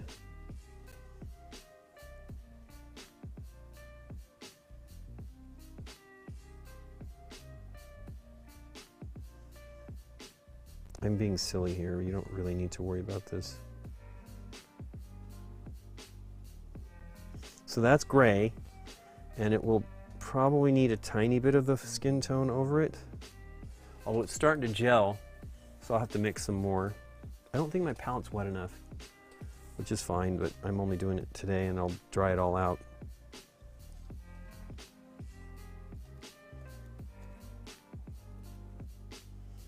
So this brush is very fine. I don't feel it's really a 2, but I don't know if it really is. Like there may be, excuse me, a double aught 2.0. But it's very, very thin. It's not, it's good for the details. I should really just preserve it for that and use another, I think I have another 1 or 2 2.0 double aught brushes, but I need to buy some more because I have lots of 1 through 6s and like a 10 0, which is definitely a detail, you know, very specific pointer, you know, but I don't like to use them too much. Well, that's cool. So yeah, I think I'm going to try to do these eyebrows with a standard acrylic, and I will. What you do is you get the paint on your your paintbrush, and then you just go sideways. You just run the edge over it, and I think I would get better results than doing one of the contrast. Well, I can actually just try. What the heck? I'm going to do it this one, that style with the contrast paints. Let's see what we get here. Yeah, see, it just smears around. Now, I have thinned this, so maybe it's not what to do, but I'm going to use a standard acrylic paint, which will do a better job on it. I'm so kind of happy with the face on this first one. I'm really surprised at how solid it is. I do wish that somehow this manufacturing line here, you can't see it, my hair's in the way, is a little distracting, you know, it's too bad. She's got a cleft lip. But yeah, they're cool. Well, it's about 6:15. We will be back 2 weeks from Tuesday. We'll stream in the morning. Oh no, I'm going to paint stream on that morning. I don't want to put Nikki through it. I'm willing to be a fool and get up early, but after, you know, flying in. But we'll stream again 3 weeks from today, I guess, right? So 3 weeks from today, we'll be streaming a regular game night. But I'll work on these. I know I won't have any time to work on this stuff between now and then, so I'll continue from where we're at here. I won't touch any more of it, and you can see how it turns out. I think I'm going to try to do all of these except for a few that I want to do something specific on this box of Marvel United that I'm starting over again. I need to wait for this to dry before I put the green on in the pupil. But they turned out great. When do you use the tile as a palette? So I do that here. I have this one, and I use it to do, I use varnish on this. I actually also use, so this is let me take this off. On my wet palette, I'm sorry I didn't catch that earlier, Mom Gamer. On my wet palette from Redgrass, they have these little mixing bowls that mount to the edge of the wet palette. I use these, you can see there's varnish in here. I need to clean out. That's the thing, varnish is really, it's good, it sticks, but it's also hard to clean. I do that in here, and I also do it on the palette. The nice thing about using the tile palette is I can clean this with a razor. I was using it to do the dry brushing white, and then I put a little bit more after I used it all up, and I didn't do that much more dry brushing. So I'll easily be able to clean that with a razor blade. Like I have those, where is it at? I have one of those razor blades. I have a few of those razor blades with the metal top on it so that you can handle it with your hand, but you know, you gotta be careful. You can also do it with an X-Acto blade.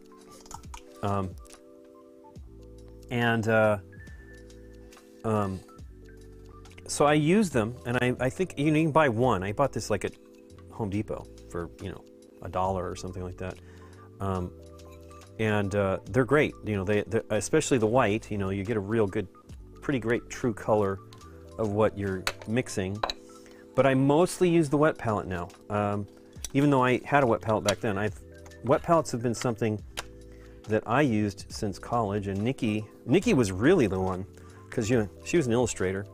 She was the one that got me on it. I used to do something where it was, how did we do that? It was like maybe it was on a tile, like a wet napkin, because I didn't use, what Nikki used was like those metal, porcelain covered metal pans, so they're white with a blue rim, and she did the wet palette in that, and then would cover it with vellum. So, you know, they'd have like paper towel or sponge wet, and then they put the paper vellum on top of that, then they do the mixing, and then they cover it with cellophane and put it in the fridge.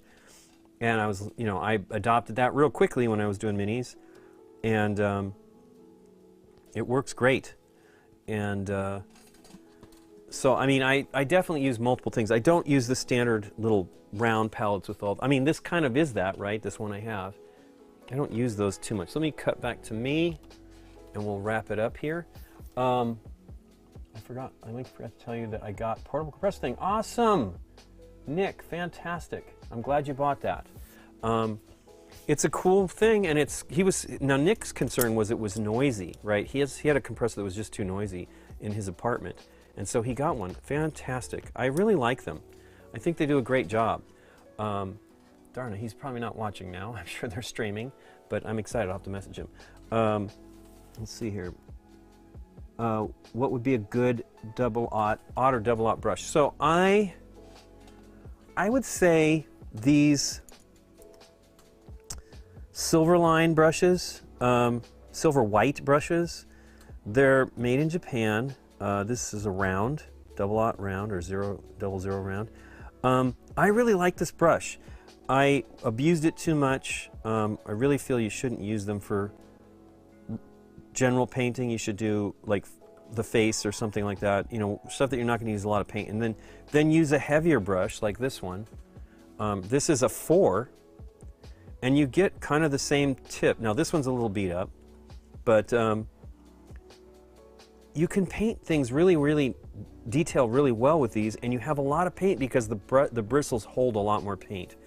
But if you're going to buy some, I really like these. I have some Winsor Newton expensive ones that are very good. Series 7s. They're just too expensive, and they're sable. This is acrylic, or, you know, synthetic. And I love this brush. I used it too much when I was painting these minis. I painted probably 50 minis with this thing and just destroyed it. And I really wish I hadn't. But I will buy some more. They're not terribly expensive on Amazon. And I think they're also available on eBay and maybe Dick Blick. But I like them a lot.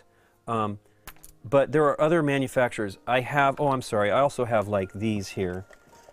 I have some from Monument. So the Tabletop Minions ones, he has a set of them. Uncle Adams. He's got like a 2 and a 4 and a double lot, I think here. Yeah, double lot. They're synthetic. They're great. These are great brushes. They're expensive. They're probably, I mean, not expensive, but they're like $10 maybe not $10 a piece. I think you get this full set for like $20-something. So, you know, like $8 a piece. They're very good though. And then I also have the Kolinsky Sables. So these are natural fibers. I got a mix of them. You save money when you buy more of them. And I've used these. They're great, but I don't want to beat them up. But they do have synthetics that are good, and they're generally available. They have their own, and then they have the custom ones that Adam did, and maybe some others that folks have done. Because they're just his favorite brushes, you know what I mean? He's just put a set together his favorite, and he gets a little bit of money on that. So if you want to buy one of those, and he has if you watch his streams, he's on Friday mornings and Monday evenings.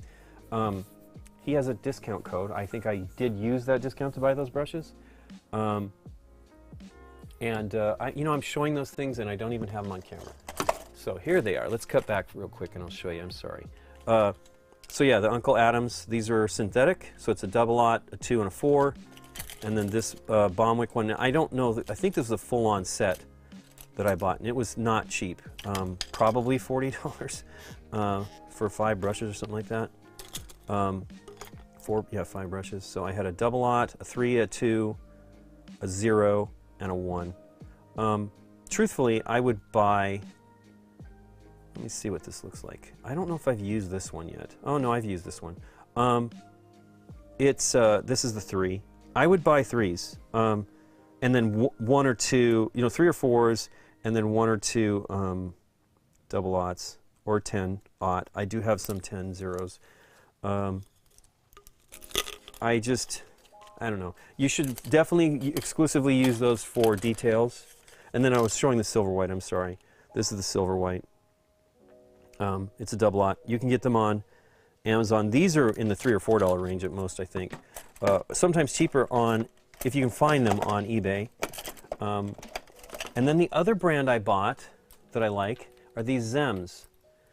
I believe they make double aughts too. These are Golden Taklon. I did not buy, I actually went on a search to try to buy, I was trying to buy some double aughts recently, and I could not find a lot of stuff in stock. And I didn't look on Monument. I should just get a few, because if you take care of them and don't abuse them, they'll last you a good long time. The nice thing about Sables is they will recover if you take care of them, and their hook will be, you develop a hook at the end of the brush. And it usually comes from like excessively using it in the same orientation, or poking it into, the mini, and it will curl the ends. Now you can, with this conditioner, this preserver, or just soap, I think you can use hair. I think people have used, since it's hair, they've used like shampoo and conditioner. I just use this. I use this and clean it, and I leave some in the brush at the end, and then bring it to a point and then let it dry.